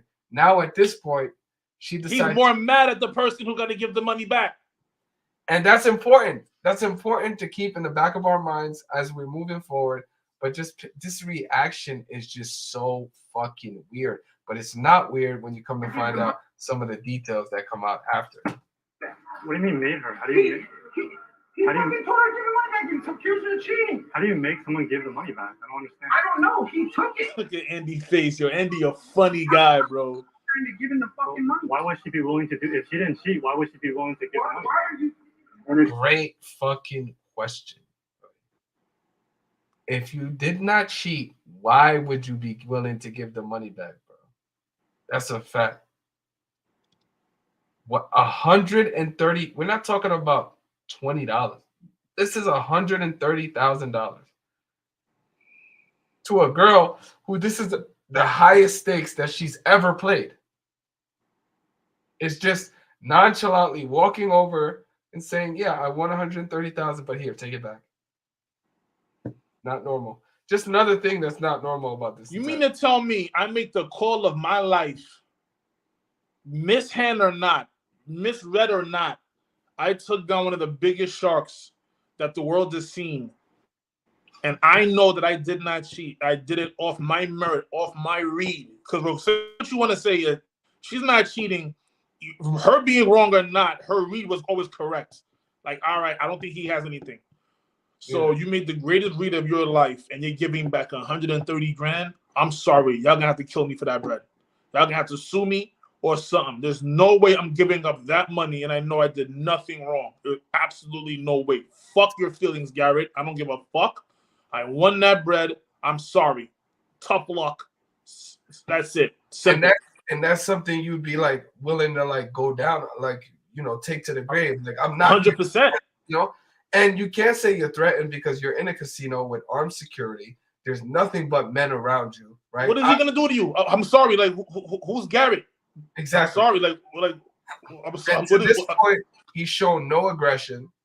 Like, as far as we know, there hasn't been no threats. She herself just did an interview and said, and didn't mention at any point that Garrett threatened her, he intimidated her or anything. So she gave the money back. The biggest part of your life. That would be the equation, like the equivalent of catching fucking Moby Dick and then throwing the nigga back in the water. 100%. 100%. Did she? Why didn't she being arrested? Why was she giving the money back? Yeah, that's the thing. I mean, That's strange. Like So how? which is it? Okay. There's only two outcomes.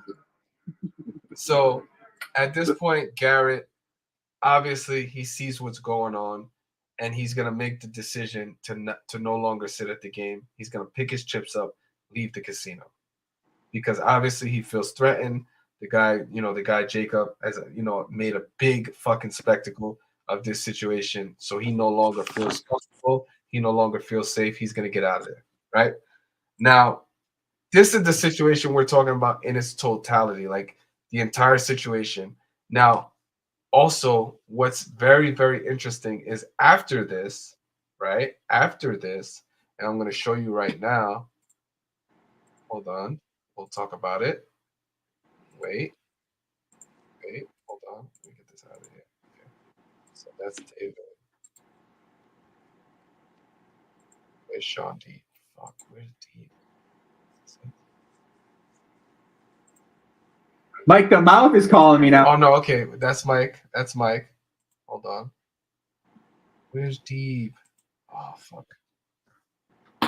Hold on 1 second.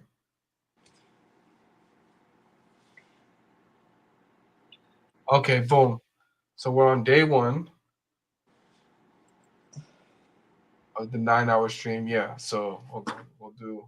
Mike calls in at 4:09. 41.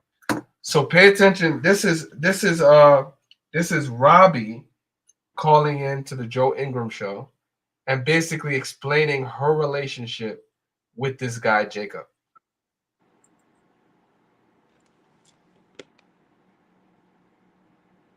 And he Are up there? I want to know these questions. So you're basically asking the questions people want to know. So Robbie, I think that you never answered. Did Rip have any of your action in this cash game? Rip is very, very well financed by himself, and he stakes several poker players, Including you? Yes. So did anyone in the game know that he was staking you in this game? Yes. Okay. Yeah, I think that's pretty. I mean, it's pretty standard. So what we just realized is the person in the cowboy hat, right? The guy who was more happy when she won the hand than she actually was, and the person that was more upset that she gave the money back than she was, we now find out staked her in the game, put up the money so she can sit at the table and play, and he was also playing in the game. This to me is automatically 100% collusion. Like off the rip, 100% collusion. Like first of all, I don't know if everybody was was aware that he staked her. Yeah, that's the thing. I mean, I'm not gonna hold you. I don't know if the whole staking thing is a collusion. I'm not too. I think that. Come on, Vic. I mean, I think we all know that that's an everyday walk of life in the game. But not telling people, and we're playing for that much money. Like this, once again, this is not a 1-2 game. Okay, like, this is six-figure money, and you're staking somebody. I'm gonna show you this right now. So keep in mind, if you made everybody aware at this table, right, that you staked her in the game, okay, you have a piece of her action. So let's say me and you had the same situation. We sat at the table. I staked you, you staked me, whatever. We got a piece of each other's action. At this point, we alert the table. Everybody at the tables knows. So if we're in the middle, if we're in a hand, nobody should be surprised that we check it down, right? Because we have each other's, we have a financial stake in each other. We're gonna 100%. All right. So let me show you this hand then.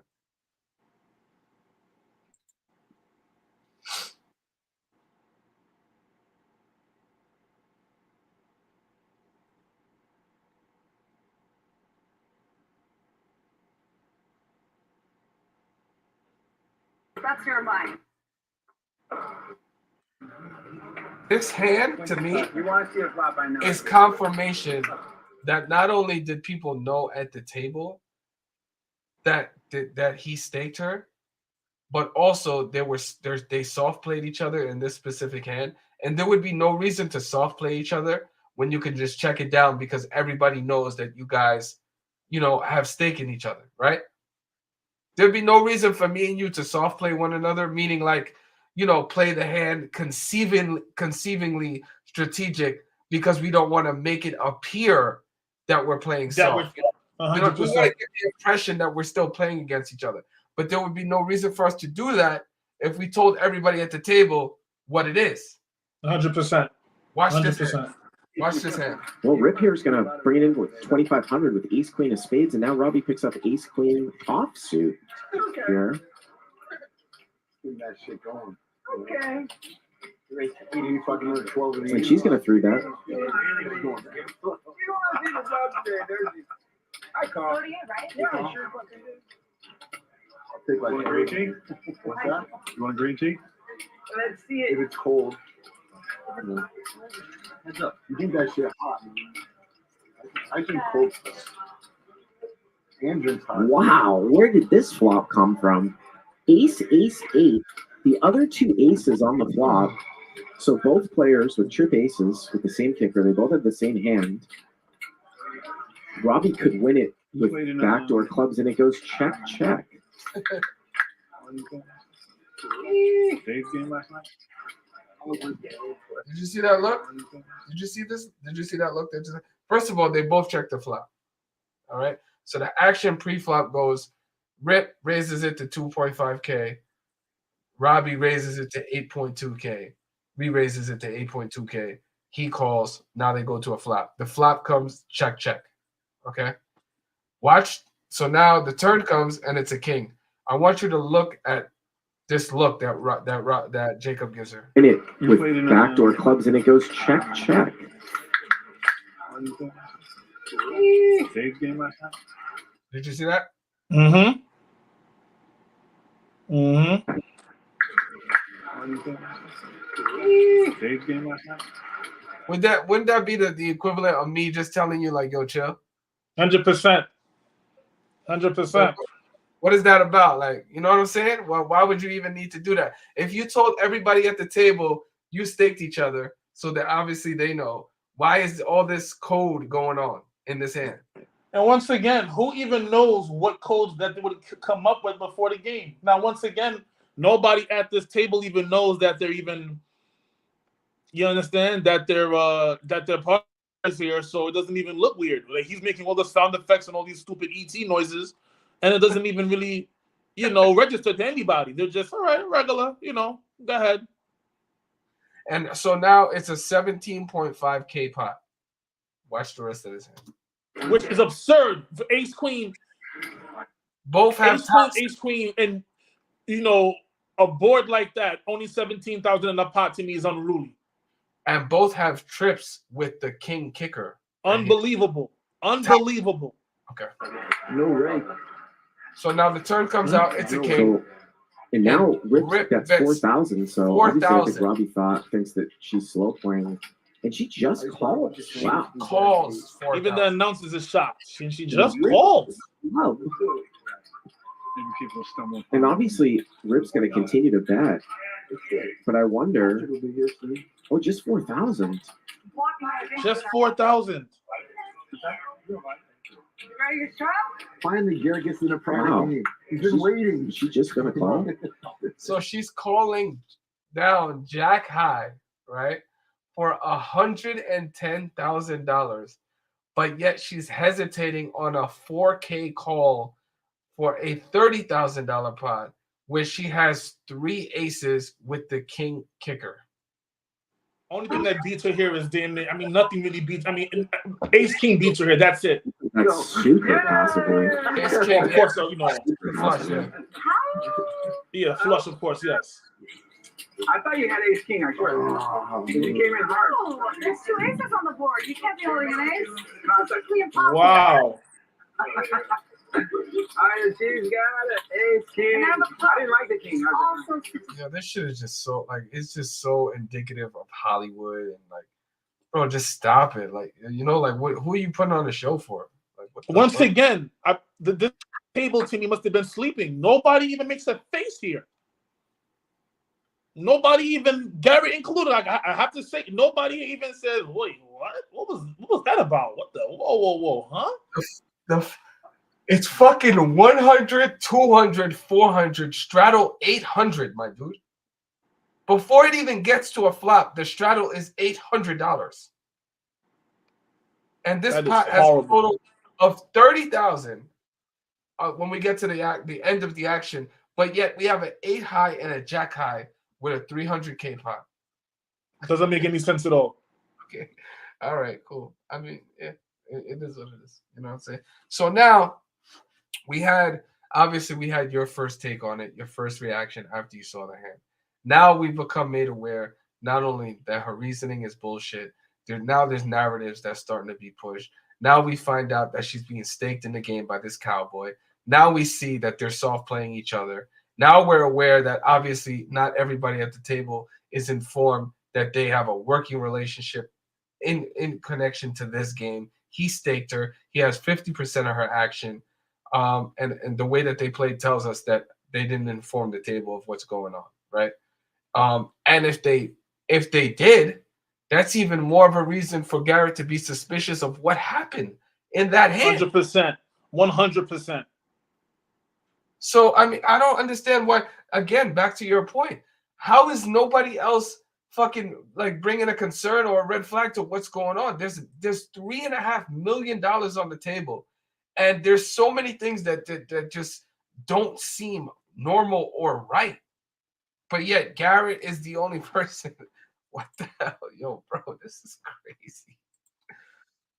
I mean, even I look at his face right there, like with the still screen, like he looks a little bit like he's looking at the table, like, wait, what's going on? Maybe only he thought about something here, but no one else seemed to even bat an eye. All right, so right now we're gonna go to Mike the Mouth Madison.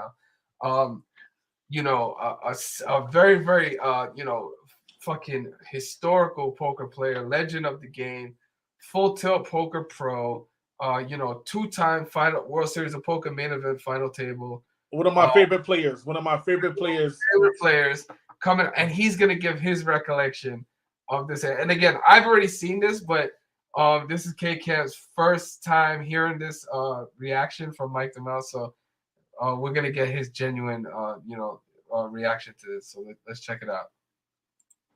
A lot of these games for the people to play in the same game when they buy them in. This has been a story as old as poker time, even though it might not be something that people look at and say, "Oh, that's how it goes." Like, before we get into this, listen, chat. When you guys are here, I forgot to mention this, and I wanted to mention this at the very beginning. K-KAMP is gonna put his Cash App in the chat. If you guys want to do me a favor, show him some love on the Cash App. He's already been here for about 2 hours. He's showing us love. He's giving us his insight, his expertise. Please show him some love on the Cash App if you can. Anything is appreciated. Again, we want to respect people's time and their energy. So please, if you could put your Cash App in the chat. Actually, write in the chat right now so I can make you a mod, and then you can drop a link. Just write anything. And I'll go ahead and just make you a moderator.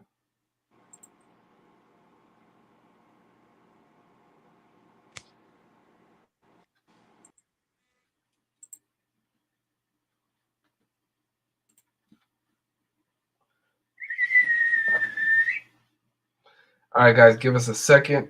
He's just gonna write something in the chat real quick so we could just drop his Cash App. I would really, really appreciate it, guys. Please, he's doing the right thing. He's showing us a lot of love, and we appreciate it. Really appreciate it, guys. So, all right, cool. Add moderator. Okay. All right, bro. So now you're a moderator. You could just click I'll drop the link again so you could come back on the stream. And then you'll be able to drop links. So just drop your Cash App. Paste. Okay. All right, boom. So he's back. Cool. So so guys, listen, he's gonna post his Cash App. Please appreciate it. Show some love.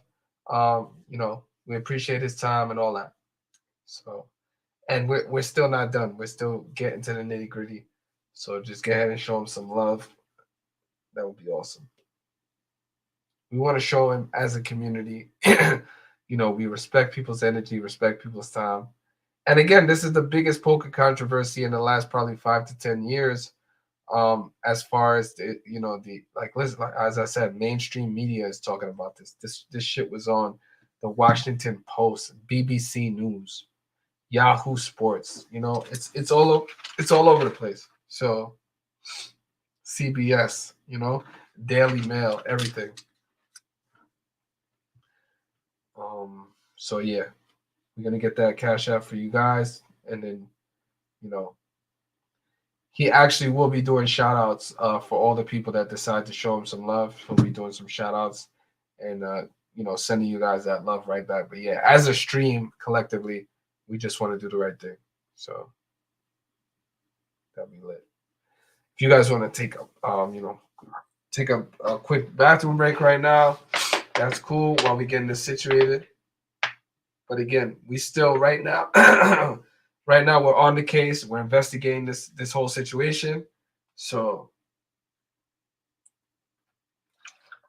oh my God. There's a lot to unpack. I'll say that. It's definitely a lot to unpack. So we will be getting into like the theories and stuff like that, definitely. But right now we're just getting into, we went over the hand, gave some feedback, some perspective. And then right now we're going to hear from a couple of pros on, what their opinions are.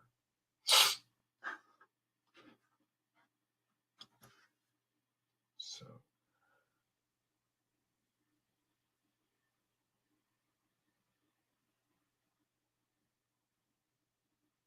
All right, boom.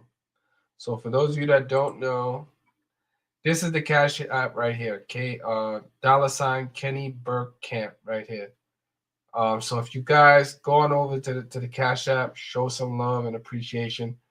You know what I mean? Let me see. I'm gonna see if I can go over there right now. I'll do the okay, cool. So the Cash App is on the board. Let's show some love, guys. Let's do the right thing. 1 second right now. Hold on. Okay. So I'm gonna actually take the initiative and do the first one. We're gonna send it over. Let's bring Kenny back on. All right, boom.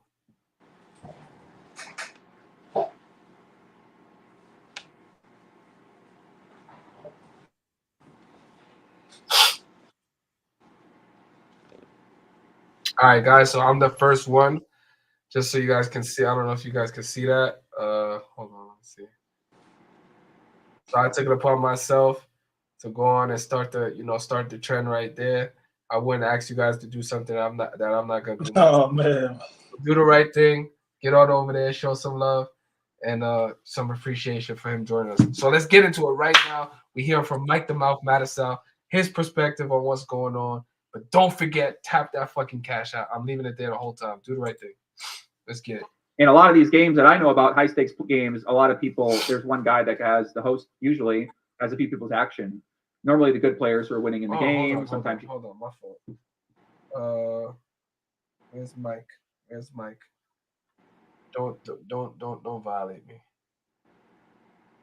Oh, 409, okay.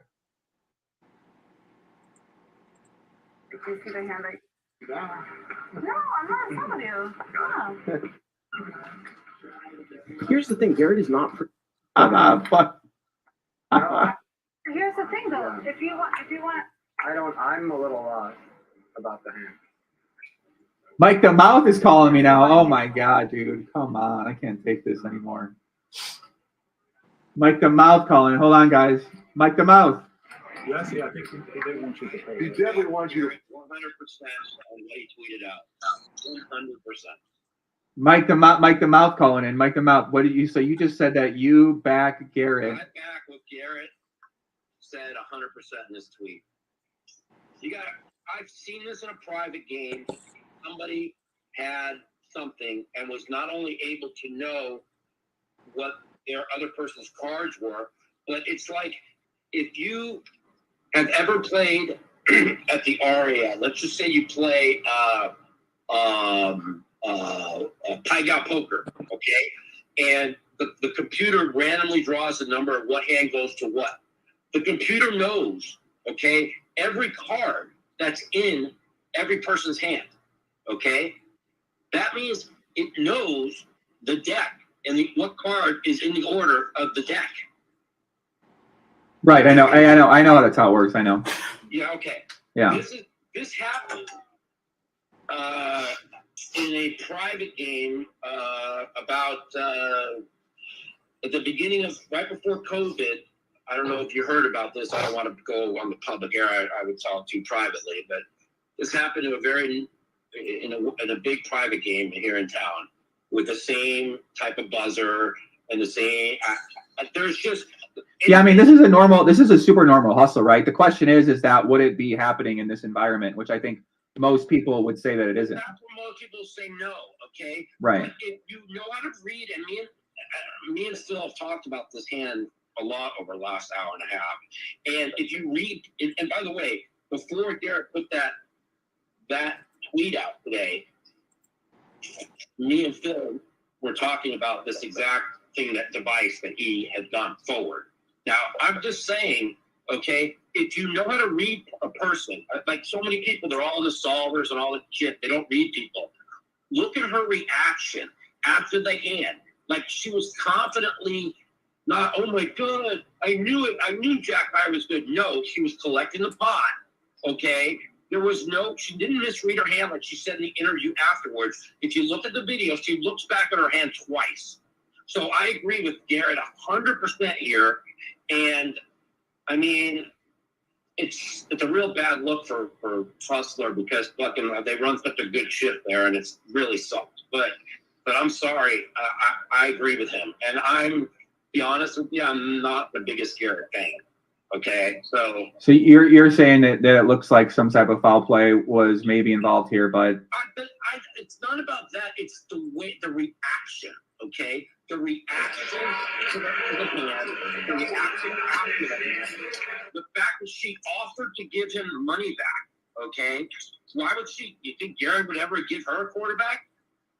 Right. You know. Yeah, I mean, I can see what people are coming from. I mean, it all makes sense. I don't really know what would be normal or standard, how other people would react in the situation. So I don't really have anything to compare it to what somebody might or might not do. But I can understand. You know, I'm a guy. Listen, I learned from Mike Pasa's situation. I just want to see some evidence. So with the evidence part, I'm gonna wait. I'm gonna wait for. The truth of the matter is I don't know what was done. Okay, but. Anybody, and I'm willing, I'm telling you right now, on a lie detector test, I'll put 100,000 up that she fails it. And I'm dead serious. Her body language, everything about after the way she reacted, okay? A normal person, that's not how you would react. You see what I'm trying to say? You'd be like, I knew I fucking owned you. Instead, she was like in shock a little bit because the way Garrett was looking at her. And it just, I don't know exactly what happened, but I'm more leaning to what Garrett said than anything else. At first I'm thinking, oh, he probably saw his hand. She never saw his hand. This happened in a private game, in a very well-known private game a couple of years ago, where the person that had a device that knew the exact order of the cards. Yeah, I know. Well, I mean, all these things are all out there. I mean, it's not that it's impossible. That's what I've been saying. It's easy to get into most things if you really want to try to. Garrett said this, and this was. But why, Mike? Let me ask you this: why the fuck would doesn't make sense? This is the thing I keep coming back to is that I really it doesn't make any sense. Why do it here on a Hustler live stream? It's going to be live on the internet. It doesn't make any sense to me. Why would anybody do that? Well, that's what we were all saying, right? We're like, okay, there's no way she did because. It would be so obvious, and she'd find a better spot, right? But if you're somebody who is, let's just say you're somebody who's an amateur, right, and doesn't know that Jack High is 53-47, that you're just buzzed in that you have the best hand, okay? There's a buzzer that interacts with the cards that says you have the best hand. That, as long as you're told you have the best hand. You understand what I'm trying to say? Right. Yeah. I do. I definitely understand completely what you're trying to say. Yeah. And again, why would she offer to give the money back? You know right. what I'm saying? Yeah. Where if Garrett wins that hand, he ain't giving one quarter back. Right. You know what I'm saying? So, and at first I was like, when he accepted the money back, I'm thinking, well, this is probably a bad look, you know. But by reading what he tweeted out, I'm sorry. I really do agree with what he said. I'm sorry. Oh man, so that's like a lot there, you know what I'm saying? But I mean, yeah, go ahead. I mean, he pretty much said what we said, you know, like the stuff that makes it. I mean, her body language wasn't the best. She didn't look remorseful. She didn't look like this was an honest mistake. You know, like Vic, listen, let's tell the story about the time at the Borgata. You know, when I had the 4 deuce, I'm sitting at a 2-5 game. I have 4 deuce in my hand. I'm on the flush draw. You know, yeah, I'm on the flush draw. I shouldn't be in a hand. I'm calling every streak of the way. I'm calling his bet on the flop. I call on the turn. On the river, I hit a lucky deuce. He has nothing. I remember that, yeah. You know, and I hit my deuce. I'm so embarrassed to flip over my hand. Vic, I don't know if you remember, I got off the table after 10 minutes. I was so embarrassed. Remember? I got off the table. I'm like, wow, because I mean, like the whole table looked at me like, what was he even doing there? Like, I mean, it wasn't a nut draw. Like, so once again, she didn't show any type of remorseful. She didn't show any type of embarrassment. She's offering to give back money. Like I didn't even think about this. Garrett's not giving back a penny, bro. Not a penny if this is Garrett. Nothing. Not a penny. And you give him back the whole thing? Why? Because he's such a good guy? Exactly. Fuck out of here. Exactly. And mind you, you minimum buy-in to the table. So it's not like you're so flush, like you have a plethora of so much. First of all, I don't care. So these are things that kind of don't add up to me either. So like supposedly she's financially well off, right? And she has a husband, Charles Liu, who's like this metaverse attorney or whatever. But he's supposed to be well off as well. So not only are you financially comfortable, but your husband is financially wealthy, but yet you don't stake yourself and your husband doesn't stake you either. But a stranger, like a friend of yours, stakes you. A next man, he's comfortable with a next guy. Listen, I mean, I hope my shorty's watching. Boy, you playing poker and the next man staking you 100 bands. Boy, there's over my dead body. There's no way. And I got it? There's no way. There's absolutely no way. Exactly. I found that really weird enough that she was married. I'm like, wait, she's married, but her husband's well off. But another guy staking her the 130,000. Yeah. All right. And mind you, not just 130, because she had 130,000 behind her as well. So he staked her $250,000. Wow. Wow. Unreal. Exactly. So and listen, so to be staked, first of all, that amount of money, right?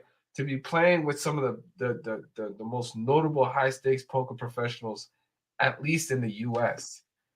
And then you make a silly mistake as not even being able to identify what both your cards are to call off 6 figures. Unbelievable. It's just great. See, like it's perplexing to me to say, okay, she's an amateur, right? Because she kind of is. So you can say, okay, she's an amateur, so she misread her hand, right? But you can't say she's an amateur, she misread her hand, but then she made the greatest call in the world by understanding. Exactly. Yeah, you can't say, yeah, exactly. She cannot be an amateur thinking that she's good with Jack High. Like, I'm sorry. Like there's no way. There's no way. There's no way you thought you were good with Jack High. If you thought you were good with Jack High, I blame anybody at that table that allowed her to sit there. She did not deserve to be sitting at that table. I'm sorry. There are billions of poker players across the world. I mean, millions, of course. Poker players across the world. Not everybody could go sit at that spot. And I'm always going to reiterate that. I could come up that bread tomorrow morning. I could have 500 grand and go knock on Hustler's door to sit down. They'll say, Kenny Bergkamp, go kick rocks. Who are you? Where are you from? What's your, what's your portfolio? Who have you played with? Who do you know? Who could vouch for you? So how the hell is she sitting there? I will never understand. I'm not even qualified to even understand how she even sat there at the table, which once again fooled me and millions of people who seen this stream, which automatically makes you think, all right, well, if she's sitting amongst these greats, she must be either A, a great herself, or B, like an up-and-coming star or something like that in the game. And obviously she's neither. She was a novice. And just to throw this in the mix as well. So supposedly Faraz Jaka, who you might be familiar with, I think you are, as far as he's a poker pro. I think he's like, I forgot what ethnicity he is, but I know you should be familiar with him. So supposedly he's been coaching her for, and here it is right now. So you should be able to see this. This is the individual right here, Faraz Jaka. Supposedly he's been coaching her on her tournament and cash game play. Hold on real quick. Let me just go to images. I wonder what he has to say about this. Exactly. So this is him right here. I know you're familiar with him. You remember him from back in the day, playing World Series of Poker, and or maybe you don't. Oh yeah. Oh right? yeah. Okay, cool. So this is her coach. This is the person that she employed to teach her the game of poker. So not only is she not an amateur because, he's been coaching her and she's been playing on different streams. She's actually got some WSOP cashes this year. She played in the main event, which is $10,000 to get into. Right? So, I mean, these are all pointing to the fact that she's not an amateur. And again, there's so many fucking red flags here. Like, and to just simply say that it was the greatest call in history and a soul read, I feel like it's just bullshit. Nah, I'm not gonna lie, bro. I don't think that for all the information that's come out now, I don't think that anybody has been saying that anymore. I think that was something that people said at the moment. Just seeing it now, I don't know if you even seen the pictures going viral. I mean, like, there's a metal detector not the Hustler Poker Room. Yeah, and they have the wand. They have also the wand. Like, that's incredible. That's absolutely incredible. But look at this now. So obviously that was people's knee-jerk reaction, right, when it first happened. Now people have had some time to look at it, look at a bunch of different things. But look at what David Williams said yesterday. Like, he's a poker pro, a high-stakes cash game player. And look what he said just yesterday. What's up? What's up, big dog? What are you doing? David Williams in the chat. Oh, my God. David Williams, a.k.a. David Price. I remember him. Remember David Williams? Of course. That's David Price's long-lost brother.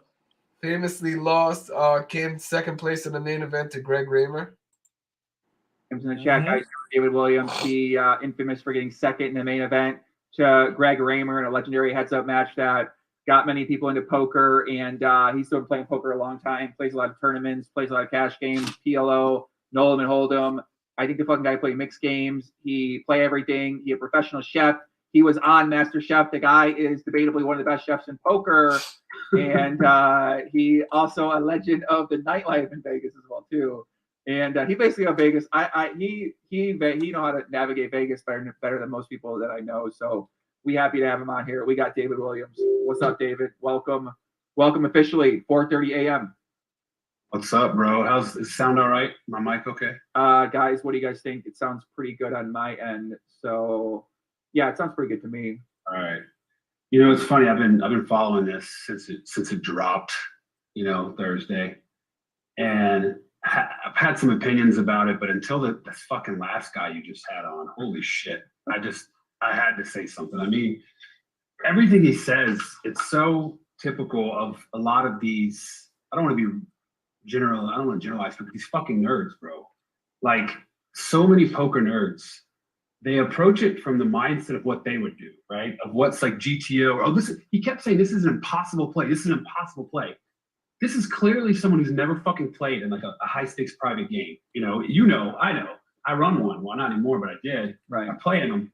You see fucking wild shit, bro. You see people just click buttons. I mean, I said it on Twitter. You just see this shit, and it happens. And for whatever reason they want to do, because who fucking cares? It's their money or their dude's money, whatever. But it's not. They can do what the fuck they want to do. So for him to just keep going, it's an impossible play. You ask anybody with a poker mind, yeah, but that's the problem. The opponent is not somebody with this genius poker mind. The opponent, she's just fucking out there in the streets. She's just out there gambling, and And here's what I think happened, honestly, right?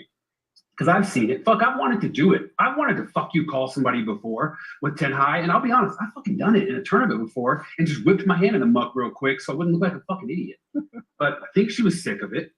And she wanted to try, you know, she wanted to make some kind of high level play. And I don't know for sure, right? I can't say, but I think this is what it looks like. She made the fucking call. Maybe she misread her hand. Maybe she didn't. Maybe she didn't give a fuck what her hand was because she was in the moment, right? There's cameras. There's high stakes. There's people there. She's playing against G-Man, who's fucking been owning her from what it sounds like. She's just in the moment. She makes the fucking call, and all of a sudden she's like, oh shit, what the fuck am I doing in this hand? What do I, like, what's going on? Pause it right there. Pause it right there. Pause it right there. Holy shit, what? You see, that's my problem. I didn't see no reaction out of her at all. I didn't see oh shit, what am I doing here? Oh my God, I got Jack 4. I don't have Jack 3. What the fuck? I didn't see that at all. In the whole 10 minutes of that hand, I didn't see that look on her face, not once. Maybe towards the ending when she calls it all in. But even that, like, what he's saying makes no sense. If she's saying to herself, what the fuck am I doing here? How do you call it all in? Exactly. Get out the hand. And how do you go from what the fuck am I doing here to yes, I got the winning hand? How? Exactly. And not only that, what he's describing, so if I was a person who just wanted to say like fuck it, you know what I'm saying, and just throw it in, that's what I would do. I would throw it in. But I wouldn't call a throw in. I would throw it in. You know what I'm saying? I'd be the aggressor. I'd be the one doing it.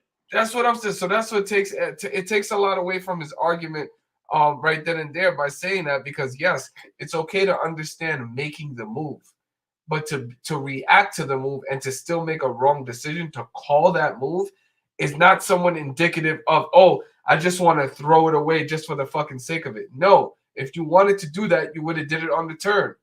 When he bet, you would have just fucking pushed it all in. 100%. You know what I'm saying?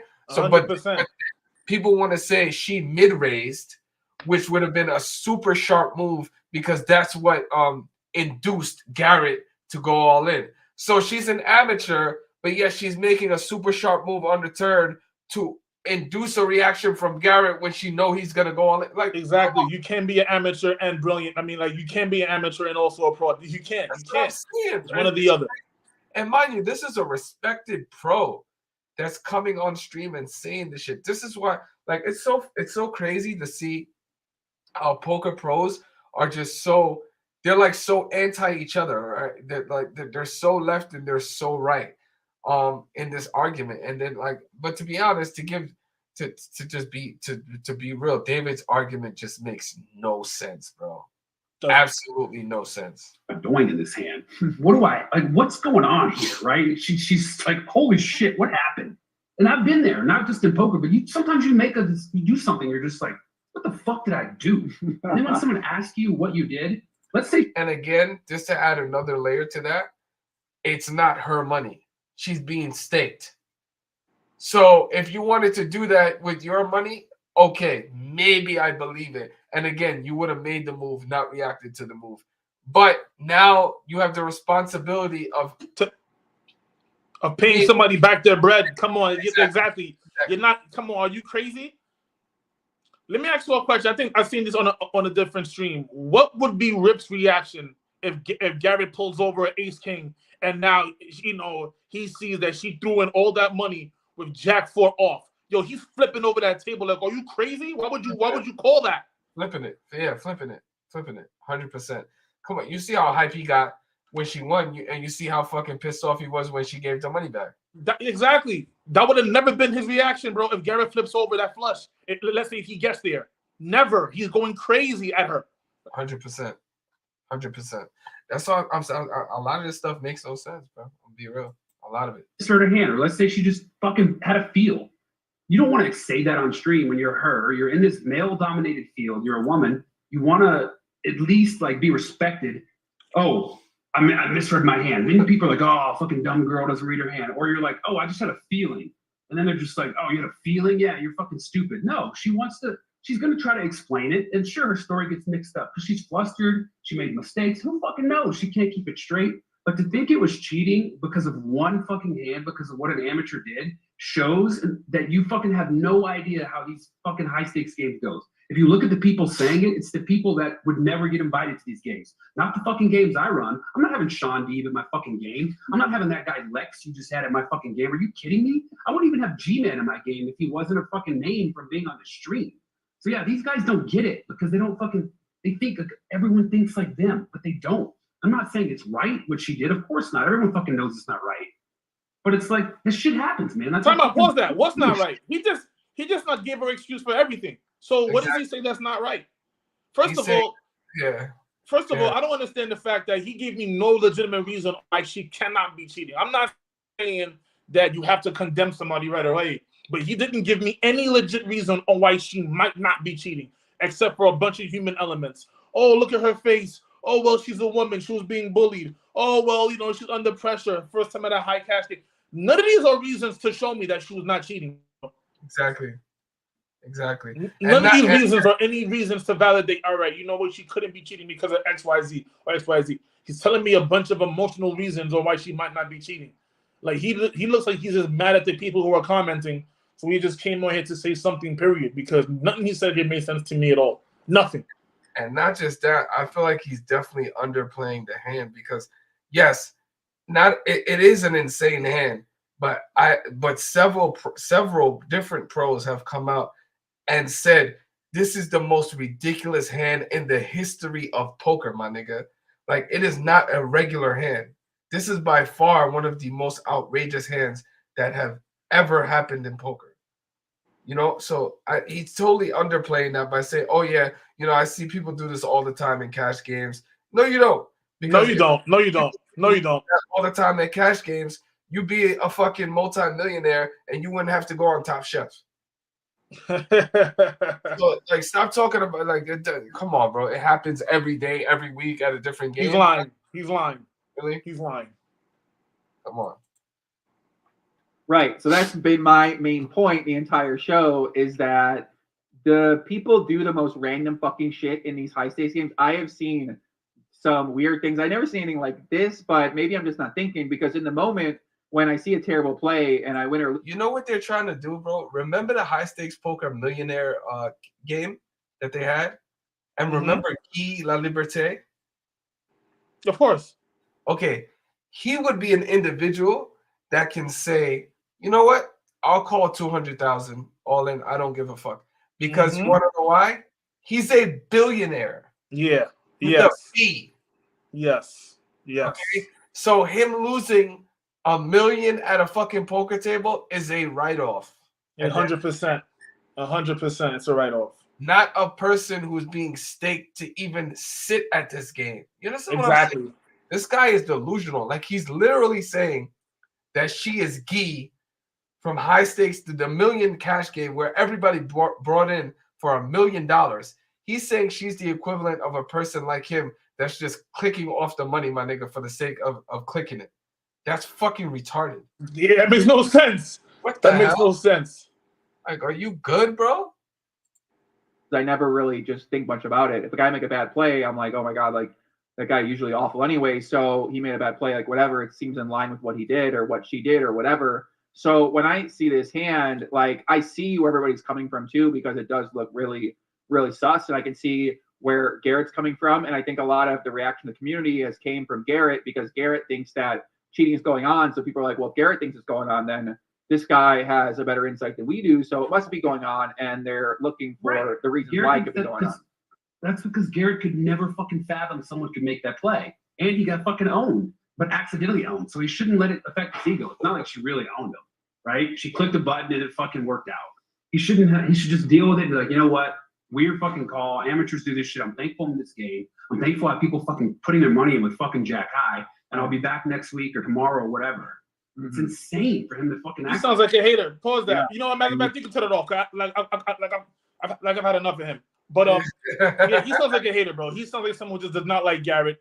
I mean, we just heard Madisal in the interview before just say he doesn't like Garrett, which I found, you know, a little surprising. I see he doesn't have much friends in this sport, which I really find weird. But once again, for me, I take that far. I just take that as hate.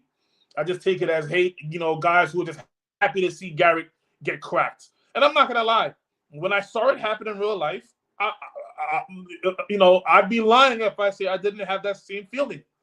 Because once again, I've never seen Garrett. I've barely seen Garrett lose a hand in my life.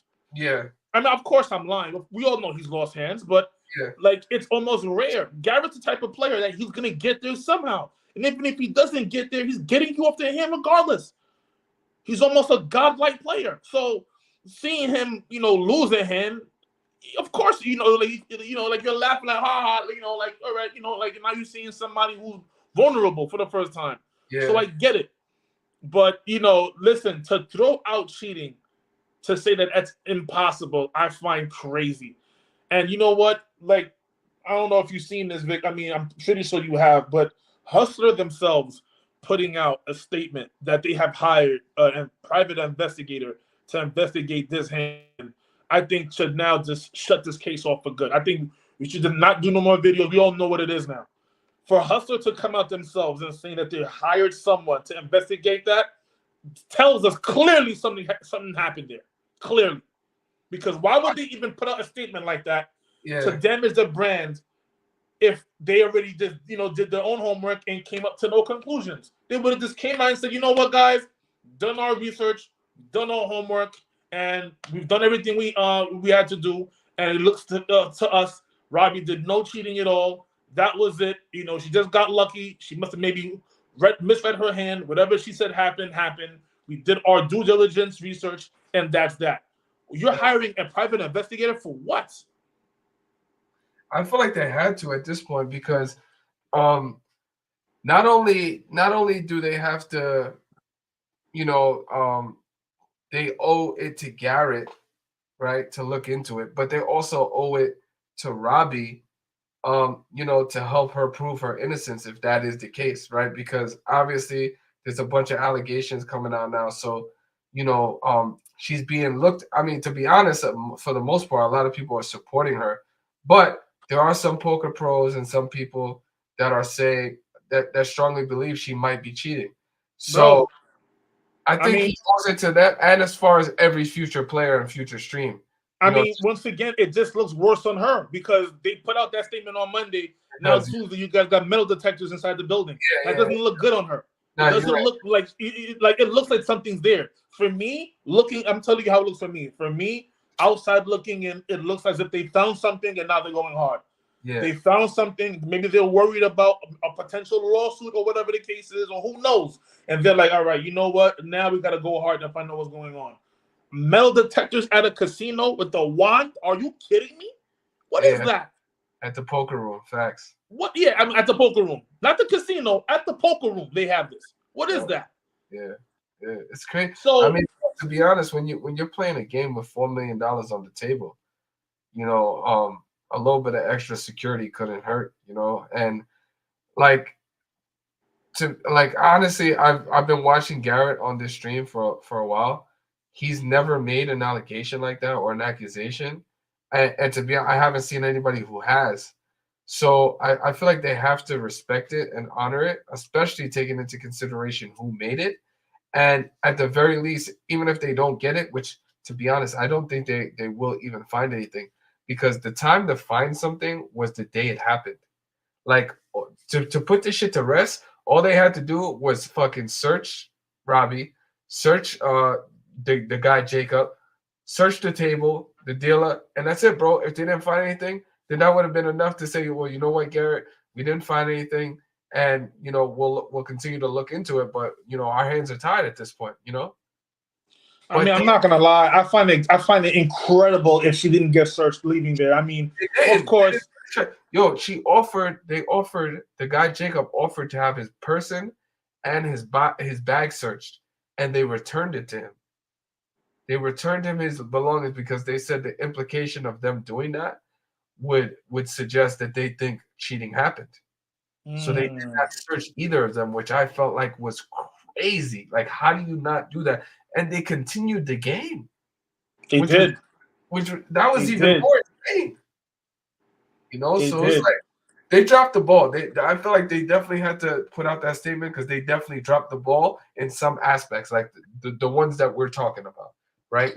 They could have just put all that shit to rest right then and there that night, look, we'll get a female security guard to search her. We'll get a male security guard to search him, and we'll check the table, triple check the table, and then that's it.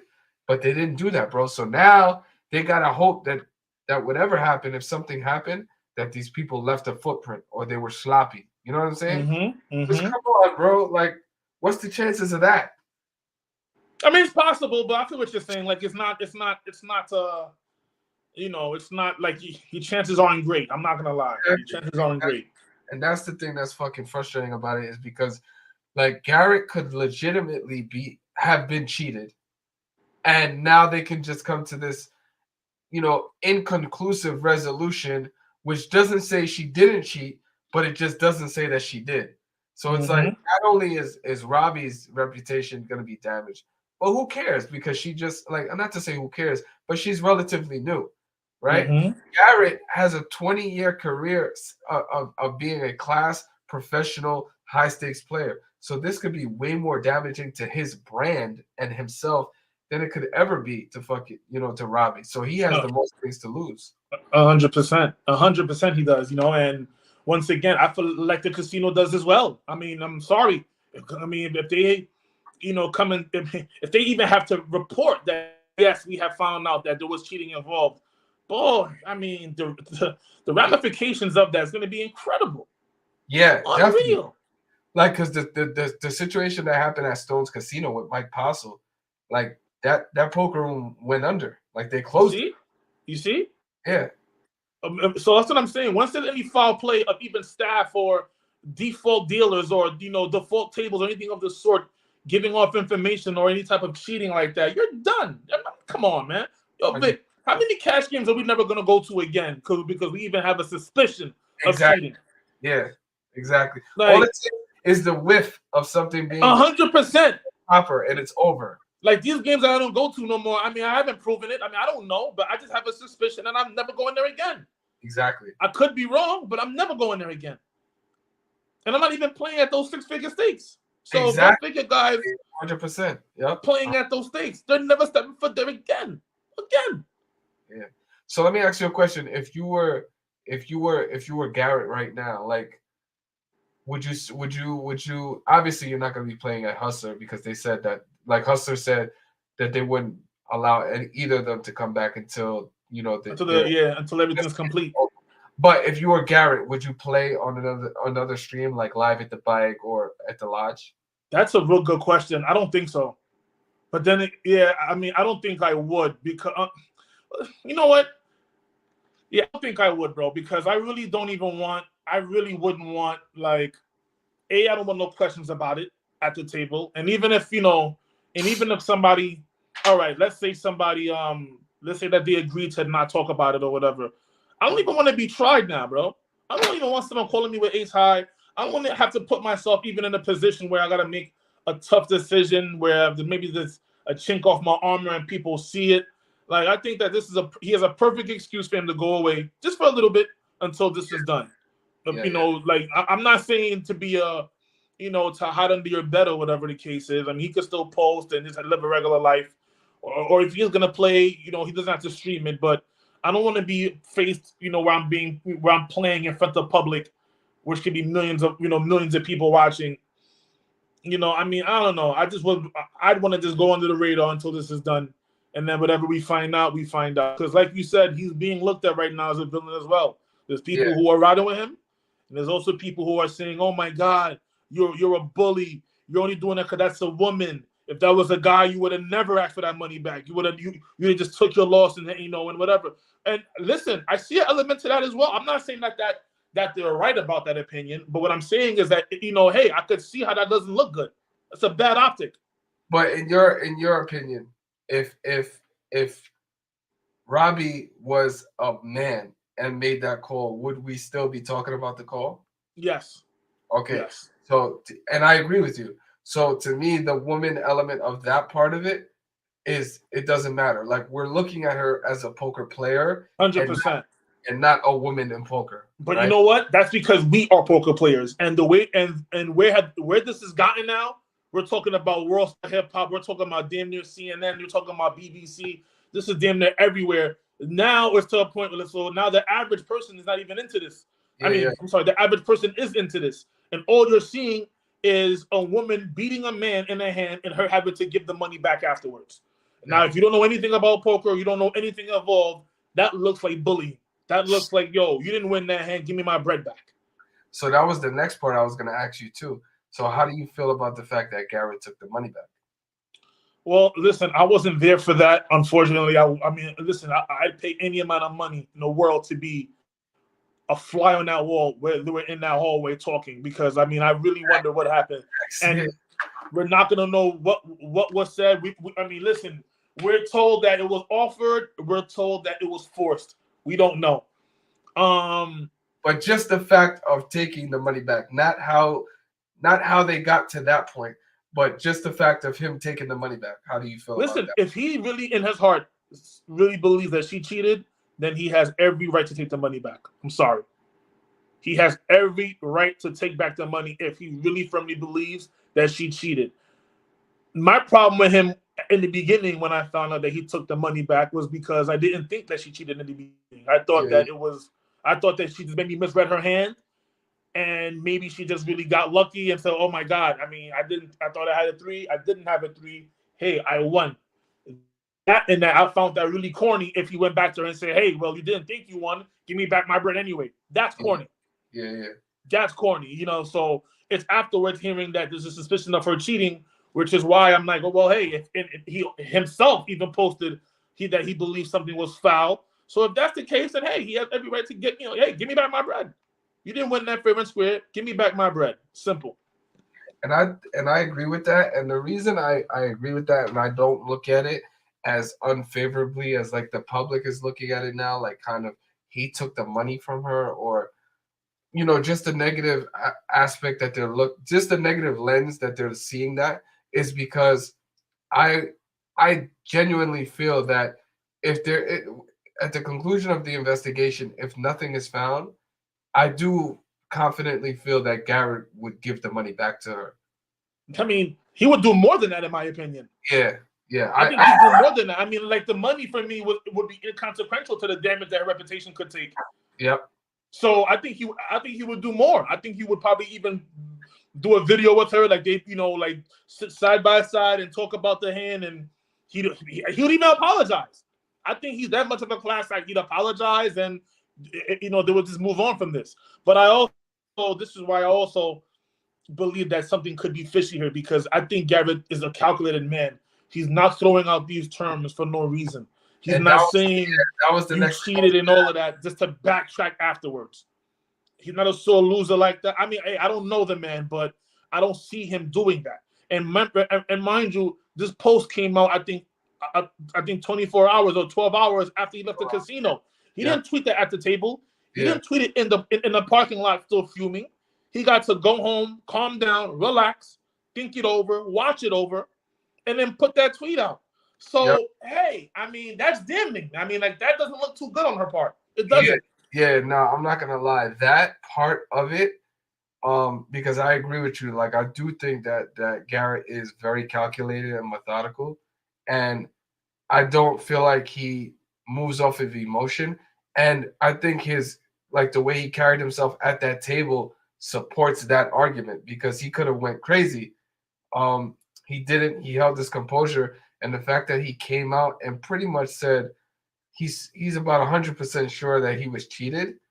I think that has a lot of weight to it, and that's kind of the reason why I think even if it's found out that even if they can't find out what exactly happened, if something did happen, I still support Garrett initially taking the money back, because I know in his heart he genuinely, confidently felt like he was cheated.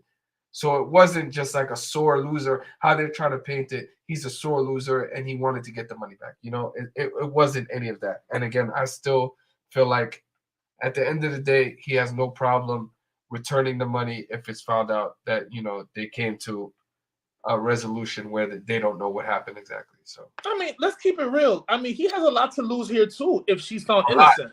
If she's found innocent, I mean, now it's like, all right, she probably did own you there. I'm not own you, but she did make a a great call by accident, of course.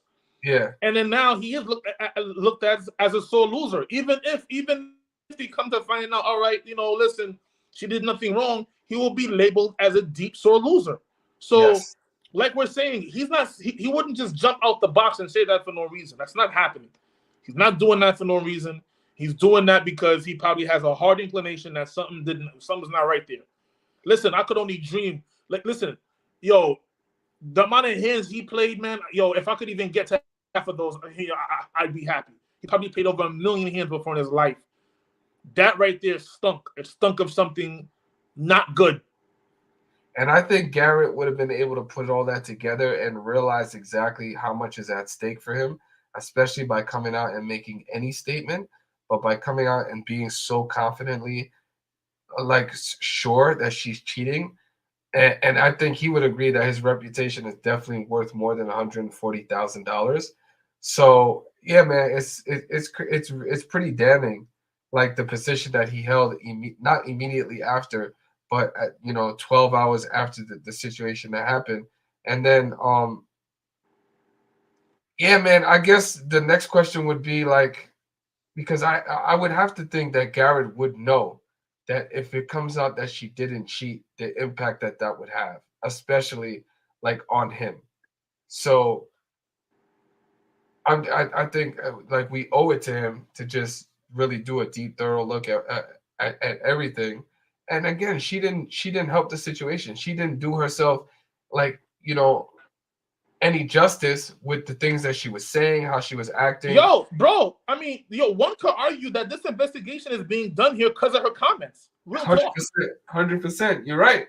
Yeah, you're right. Because once again, a simple other answer is there's no investigation. We're not making this video. I'm probably playing Warzone. You're probably, watching some games or whatever the case is. I'm telling you. Because if she just says, hey, I thought I had a 3, I'm bugging out, I had too much drinks, my last hand was Jack 3.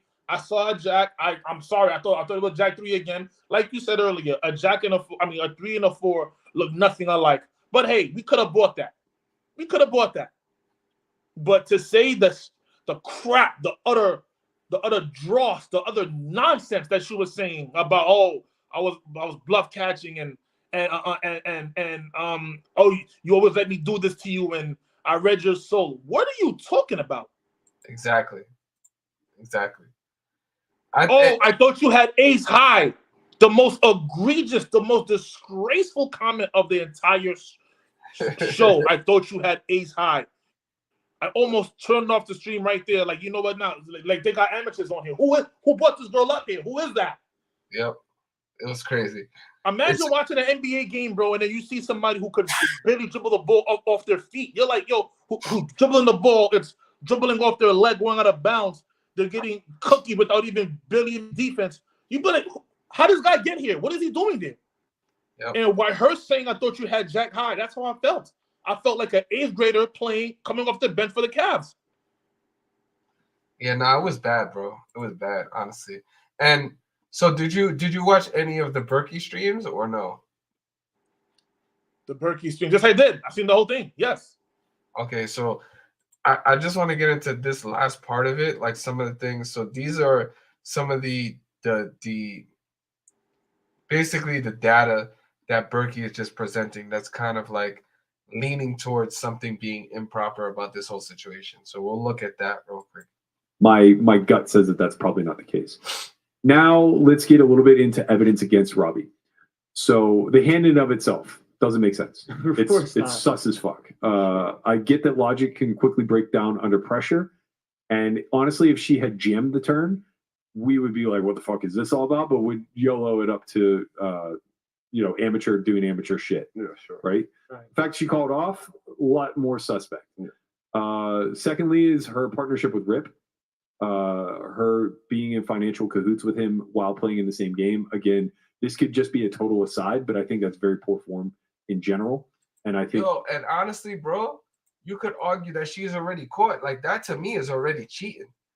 If you colluding at the table and niggas don't know about it, that is cheating, bro. Especially at 100%. High stakes. 100%. 100%. Investigation over, my nigga. We caught 100%. her. It's over. It's in the bag. Garrett get his bread back, 100%.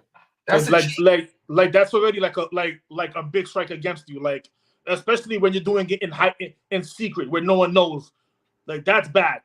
That's bad. 150%, bro. She's already, to me, she's already cheating. Both of them are cheating already.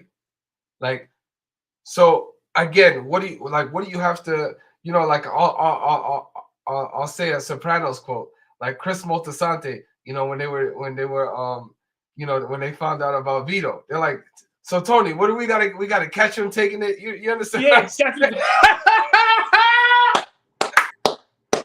right? Like, that's a fact. Is that what we have to do? We have to really catch them. Catch them in the act. Like, catch them in the act. They're already fucking cheating. They're colluding at the table. They're having pieces of each other, and they're obviously soft playing in certain spots. You could take it to the next degree and say they're pushing people out of pots, right? They're stealing blinds. When the blinds are 1, 2, 400, 800 straddle, my nigga, if you're stealing like 3 blinds an hour, I mean, 3. That's bread. That's breach. Bro, come on, bro. That's already cheating. So what is the investigation really doing right now at this point? Like, what do we have to see, Tony? Yeah. Puts both of them in a situation where they are going to be under heavy scrutiny, and justifiably so, in my opinion. Right. Third, there's a point on the river, and we have this. This is kind of the thing that I teased before the podcast started. There's a point actually, this is one of the things. There's a point on the river in the Jack 8 suited hand where she had called twice, and she's tanking on the river with Jack high. And we're going to cut to this video clip, but I want you to look at her chair and midsection after she puts the time chip in. Oh, I seen this. Nah, man. It's horrible. What is she? She says she thinks she has a missed draw. She only has Jack high. She doesn't beat ace high. Yo, bro, that's crazy. You know what she's really thinking about here. You can have this one.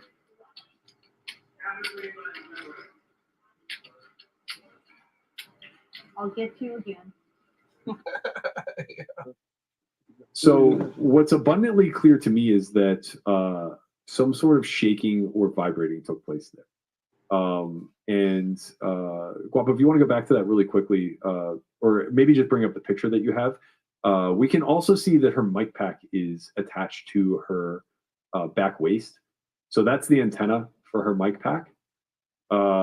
And that's going to be important for a point that I'm about to make in a second. So just going back to that really quickly to lay out what we just witnessed. She slams down a time chip with Jack high on the river. Now she gets a full minute extension here when that happens, right? She doesn't take more than 20 seconds or so. She has a missed draw. She only has Jack going high. into this vibration that you're going to see. You know what she's really thinking about here. Legs aren't shaking.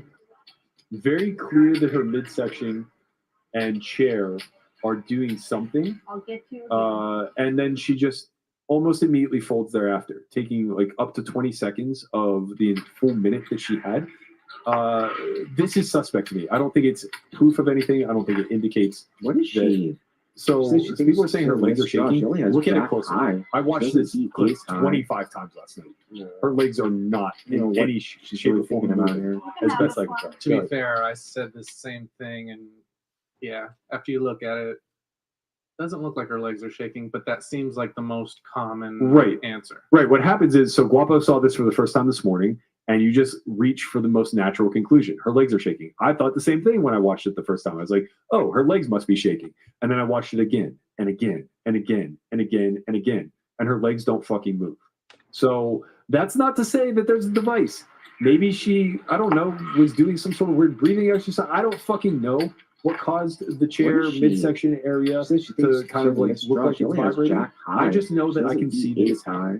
And I can also see that her legs are still. You know, okay, so just a data point.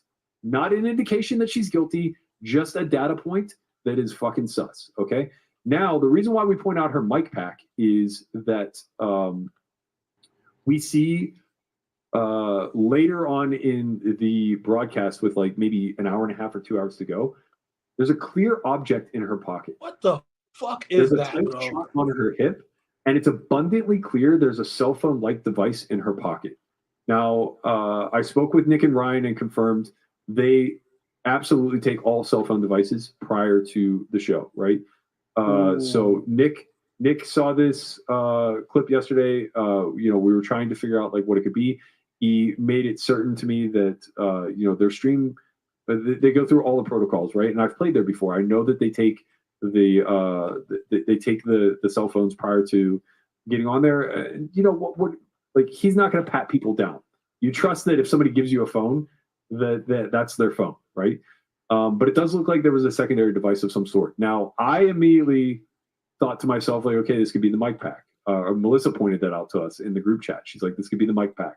But we have a clear image demonstrating that the mic pack is not in her pocket. Also, the mic pack is a small square device where this seems to be an elongated rectangular device. So again, not implying that this is some sort of proof, but it's another data point, right? And I want this to be clear because I've spent pretty much this entire entire podcast saying that like I'm leaning on the side of Robbie here. Like I am very much of the mind that the most easy solution here is either that she misread her hand or that she had an emotional reaction, right? So where is the mic back then? It's on the back of her waist.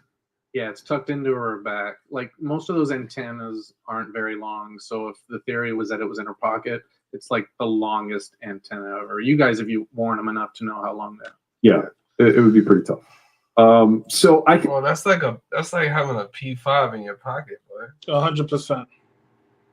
Like, first of all, those Versace skin. Those are skin tights.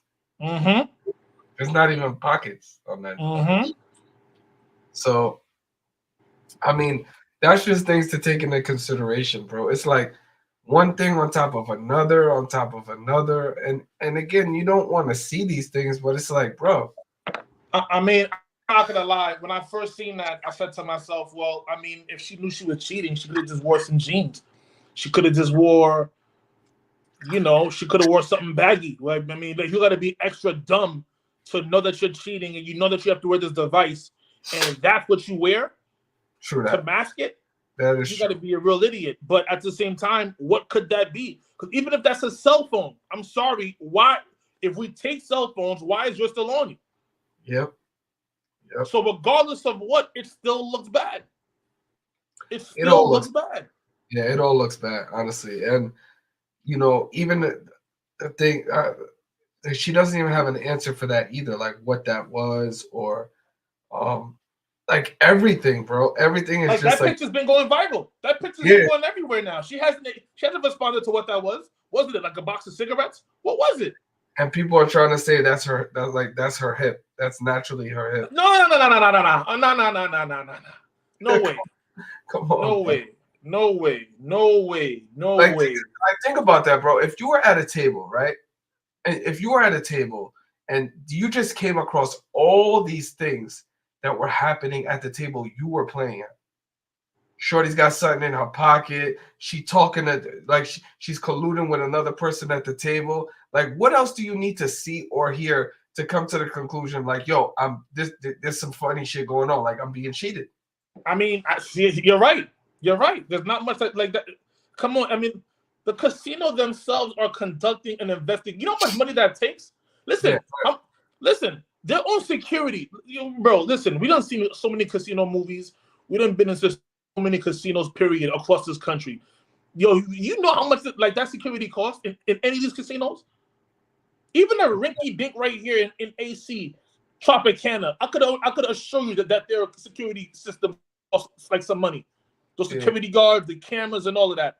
For these guys to have to pay for that, and now they're hiring a private investigator on top of what they already have. Bro, they're doing that for no reason. They're doing that, like just cause. Come on, man. Like there's something that's not right. Something smells, and they got to get to the bottom of this. They're not doing this to clear anyone's name. They're not doing this for Garrett. They're not doing it. They're doing this because they're like, you know what? We probably onto something here. We got to nip this in the bud right now because this could get really worse. This could get worse. I agree that probably they've come to the conclusion that there's enough there to warrant like what you're saying. I agree. Like they've had this, they up to this point they've had to have seen something, or maybe been in communication with Garrett directly, and he's informed them like his assumptions or what he's confident in happen for them to take the next. Because nobody's just gonna spend 50 to 100K, my nigga, just for the sake of like just for public perception. Like we just have to do this. They're not. I mean, 50 to 100K. I mean, if they're lucky, it could cost who knows way more than that. Yeah, it could cost like $250,000. Yeah, that's easily. Yeah, easily. so- You understand? So they're not doing that for no reason, and they're not doing that for one player either. They're doing that because once again, like let's say if they found out that this is going on for months, years, previous streams. Now what? This is a massive problem. Like this could be a massive problem. And the crazy thing about it, so the only states that have like regulation when it comes to this is New Jersey and Nevada. So in LA, that's why a lot of this funny shit goes on, because LA they don't have your regulations. So you know what I'm saying? So like they don't have no oversight. So basically, whatever oversight they have is they implement themselves. They police themselves. Yeah, which is why it's like the Wild Wild West. You hear so many horror stories about the shit that goes down in the LA poker scene, my nigga. Like it's crazy. It's incredible. Like, and remember all the stuff that the ways that we used to feel like, yo, who would cheat at like a fucking home game or like an underground game that's like 1-2, 1-3, 2-5? Like who would cheat? Why would they cheat at such small stakes? Well, bro, if you're cheating for like a year or 2 years, you know how much money that is over time. You're making bank. You're making bread. And you're taking a rake at that, bro. So it's like if people would cheat at those stakes, and we both know that they do that. They cheat at those stakes, those minimal stakes. Why would people not cheat at these high stakes where just almost $4 million at the table? You know what I'm 100%. saying? And then we have all these things to take into consideration with what happened that night. So I mean, I think probably I'll give my my final analysis on what I think. Honestly, if I had to put a percentage on it, I would say probably around 60 to 65%. I feel like something improper happened, and I already say 100% she cheated because she colluded at the table with that's cheating already. 100%. Yeah. So there's no, the investigation's over. All they had to do was hire me and K-KAMP, and we already figured it out. She fucking cheated, 100% for free. We figured it out for you guys. 100%. We just saved 100%. it. You know what I'm saying? So just promote the stream, get it, and that's it. It is what it is. She cheated already, bro. So listen, for me, I got it at 60-40. I got it at 40% that she didn't know what the hell she was doing. And I'm sorry, you know what? 70-30. 30% that 70% that she didn't know what she was doing, and maybe that was just a brain fart, or maybe she just was emotional and said, you know what, I'm gonna stand up to this bully, I don't care, or whatever the case is. Or she just, and I can't even say she's a novice because, like you just pointed out, she has a poker coach. So I don't got a coach, so I can't even say that. Exactly. So she probably just didn't know what she was doing, or once again just got emotional and said, "Fuck it, I'm gonna stand up to the bully." Or the other 70% is that what, she was cheating, or something's just not right there. I don't know if she got a kick under the table from somebody. I don't know, bro. Did Garrett put his hands up to her? I don't know, but something is not right. You do not make a call with Jack high. I'm sorry.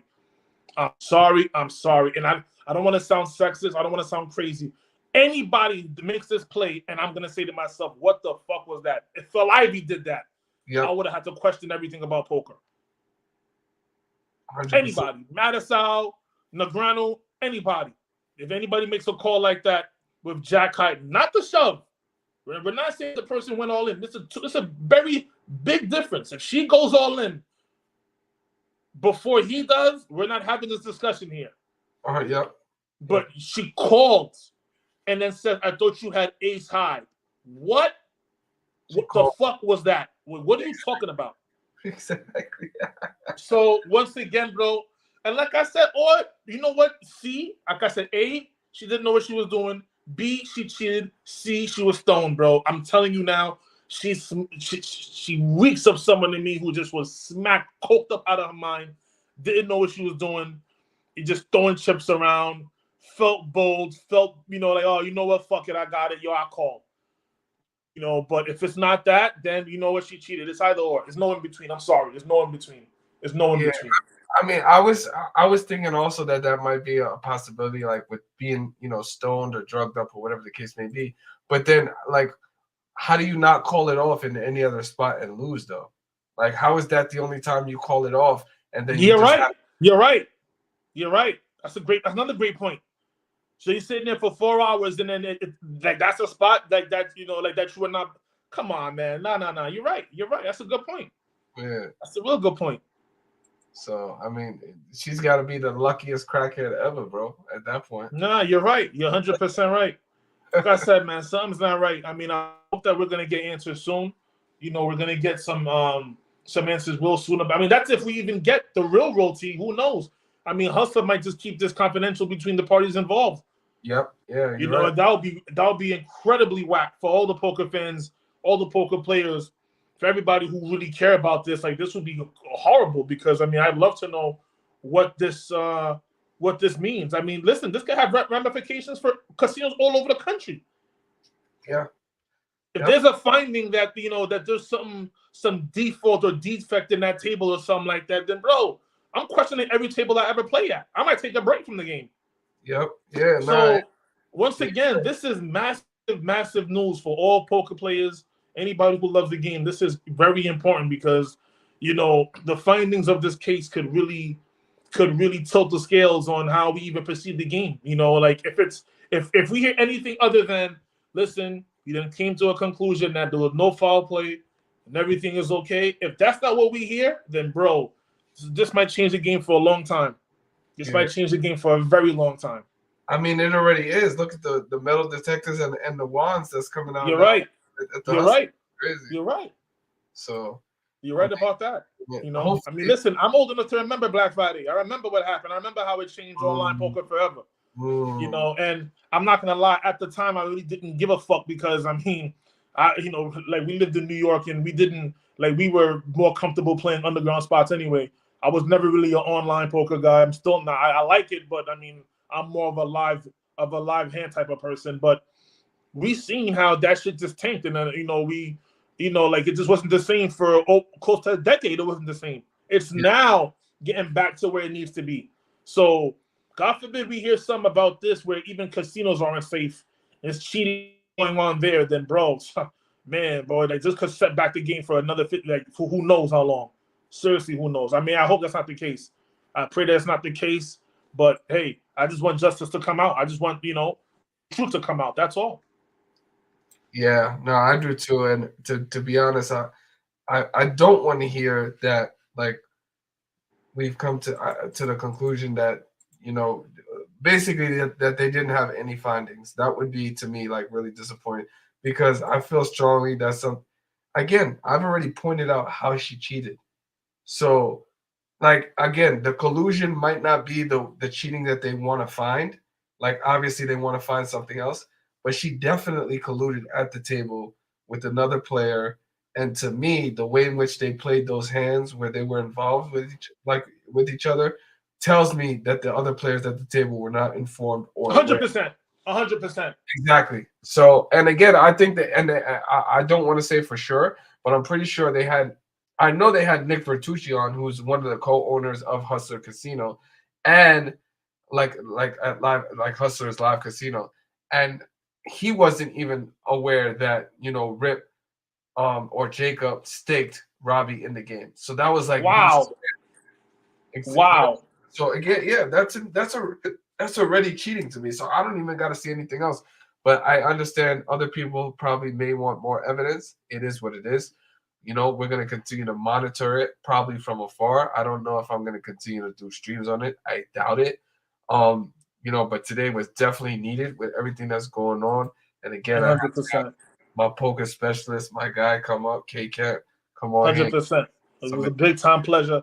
Listen, man, I mean, you're saying that you don't want to do any more of these. You never know because depending on what the findings are, there might have to be a part 2 to this, because if we find out that, that whatever they say, you understand, like we might have to come back to this and definitely talk about whatever they find, because that's all I'm waiting for right now. I'm just waiting, for what the findings are. Seriously. Oh yeah. Nah, definitely. Like if something drastic comes out, then we definitely gonna have to do this again. But again, it would be more minimal in this, because obviously, we've been on for 3 hours. Again, I appreciate you coming on. Of course. And we dissected the hand, the narratives, everything, so an additional stream would just be attacking like the new information that comes out. So 100%. It would be. I'm excited, bro. If anything drops, I'm definitely gonna reach out to you again and do this. And again, my community, don't be no bozos. Please show some love. The Cash App is there. Don't drop some likes. Drop some likes to this, man. That's all. Cash App, don't matter. Some likes, all of that's appreciated, man. Seriously. Yes, please share the stream, repost it. Share exactly. And again, we're gonna go out like this. I want to say thanks again for K-KAMP coming up, showing us love, dropping the insight and the perspective. And we're gonna go out with this video, which I felt was very, very indicative and just humorous about the whole situation. But again, it's not funny. But we want to spin it with a positive vibe. So we'll get out of it on this. Yeah. I'm getting my money back. I think that you got the wrong impression about me. I think in all fairness, I should explain to you exactly what it is. Exactly what I do. Since tomorrow morning, I'll get up nice and early, take a walk down over to the bank and walk in and see you. And if you don't have my money for me, I'll crack your fucking head wide open in front of everybody in the bank. Classic. Classic. Absolutely classic, bro. Oh, fire, my nigga. Oh, man. You know what? We might have to do a mafia movie scene also. I mean, a mafia movie, that might definitely one of these days as well, man. Seriously. Yeah, definitely, bro. Or maybe fucking watching like a John Ailey interview or something like that. Oh, yeah. Definitely. We gonna talk. We definitely are. We definitely are. It was a pleasure. It was a pleasure, brother. Definitely hit me up next time if you need me on here. Just holler at me, man. I'll be back. Definitely, bro. I appreciate it once again, and we're gonna chop it up real soon. You know what I'm saying? You're right. Salute, Brody. So I'm gonna get up out of here, guys. I appreciate everybody for staying with us, showing us love. Rocking with us for these 3 hours. It definitely went longer than I thought it was gonna go. But it was, I definitely wanted to tap into this because poker is like a third, fourth love of mine. It's really, really a game in which, you let your intellect speak, your competitive nature. There's definitely so many elements to the game that I definitely respect and appreciate. And again, it's one of the biggest poker stories and scandals that have happened in the poker world. So I definitely wanted to tap in and touch on it. We don't normally talk about poker on this channel, but it is an aspect of gambling. So I definitely wanted to tap into it. Hopefully you guys appreciated the content. Thank you very much for rocking with us. Remember, the Cash App is there, Kenny Bergkamp. Please, show some love and appreciation. He dedicated 3 hours to come on the stream and chop it up with us. Which is awesome because oftentimes people get tired of hearing my voice and it's always better, when we can have more people on the stream and especially someone who's very, very knowledgeable about the subject that we're speaking about. So on that note, I'm gonna get up out of here. I'm tired. It's already 5 a.m. right now in the UK. So I'm gonna go to sleep. Enjoy the rest of your night, guys. Take care. Salute. And I'll see you guys next time.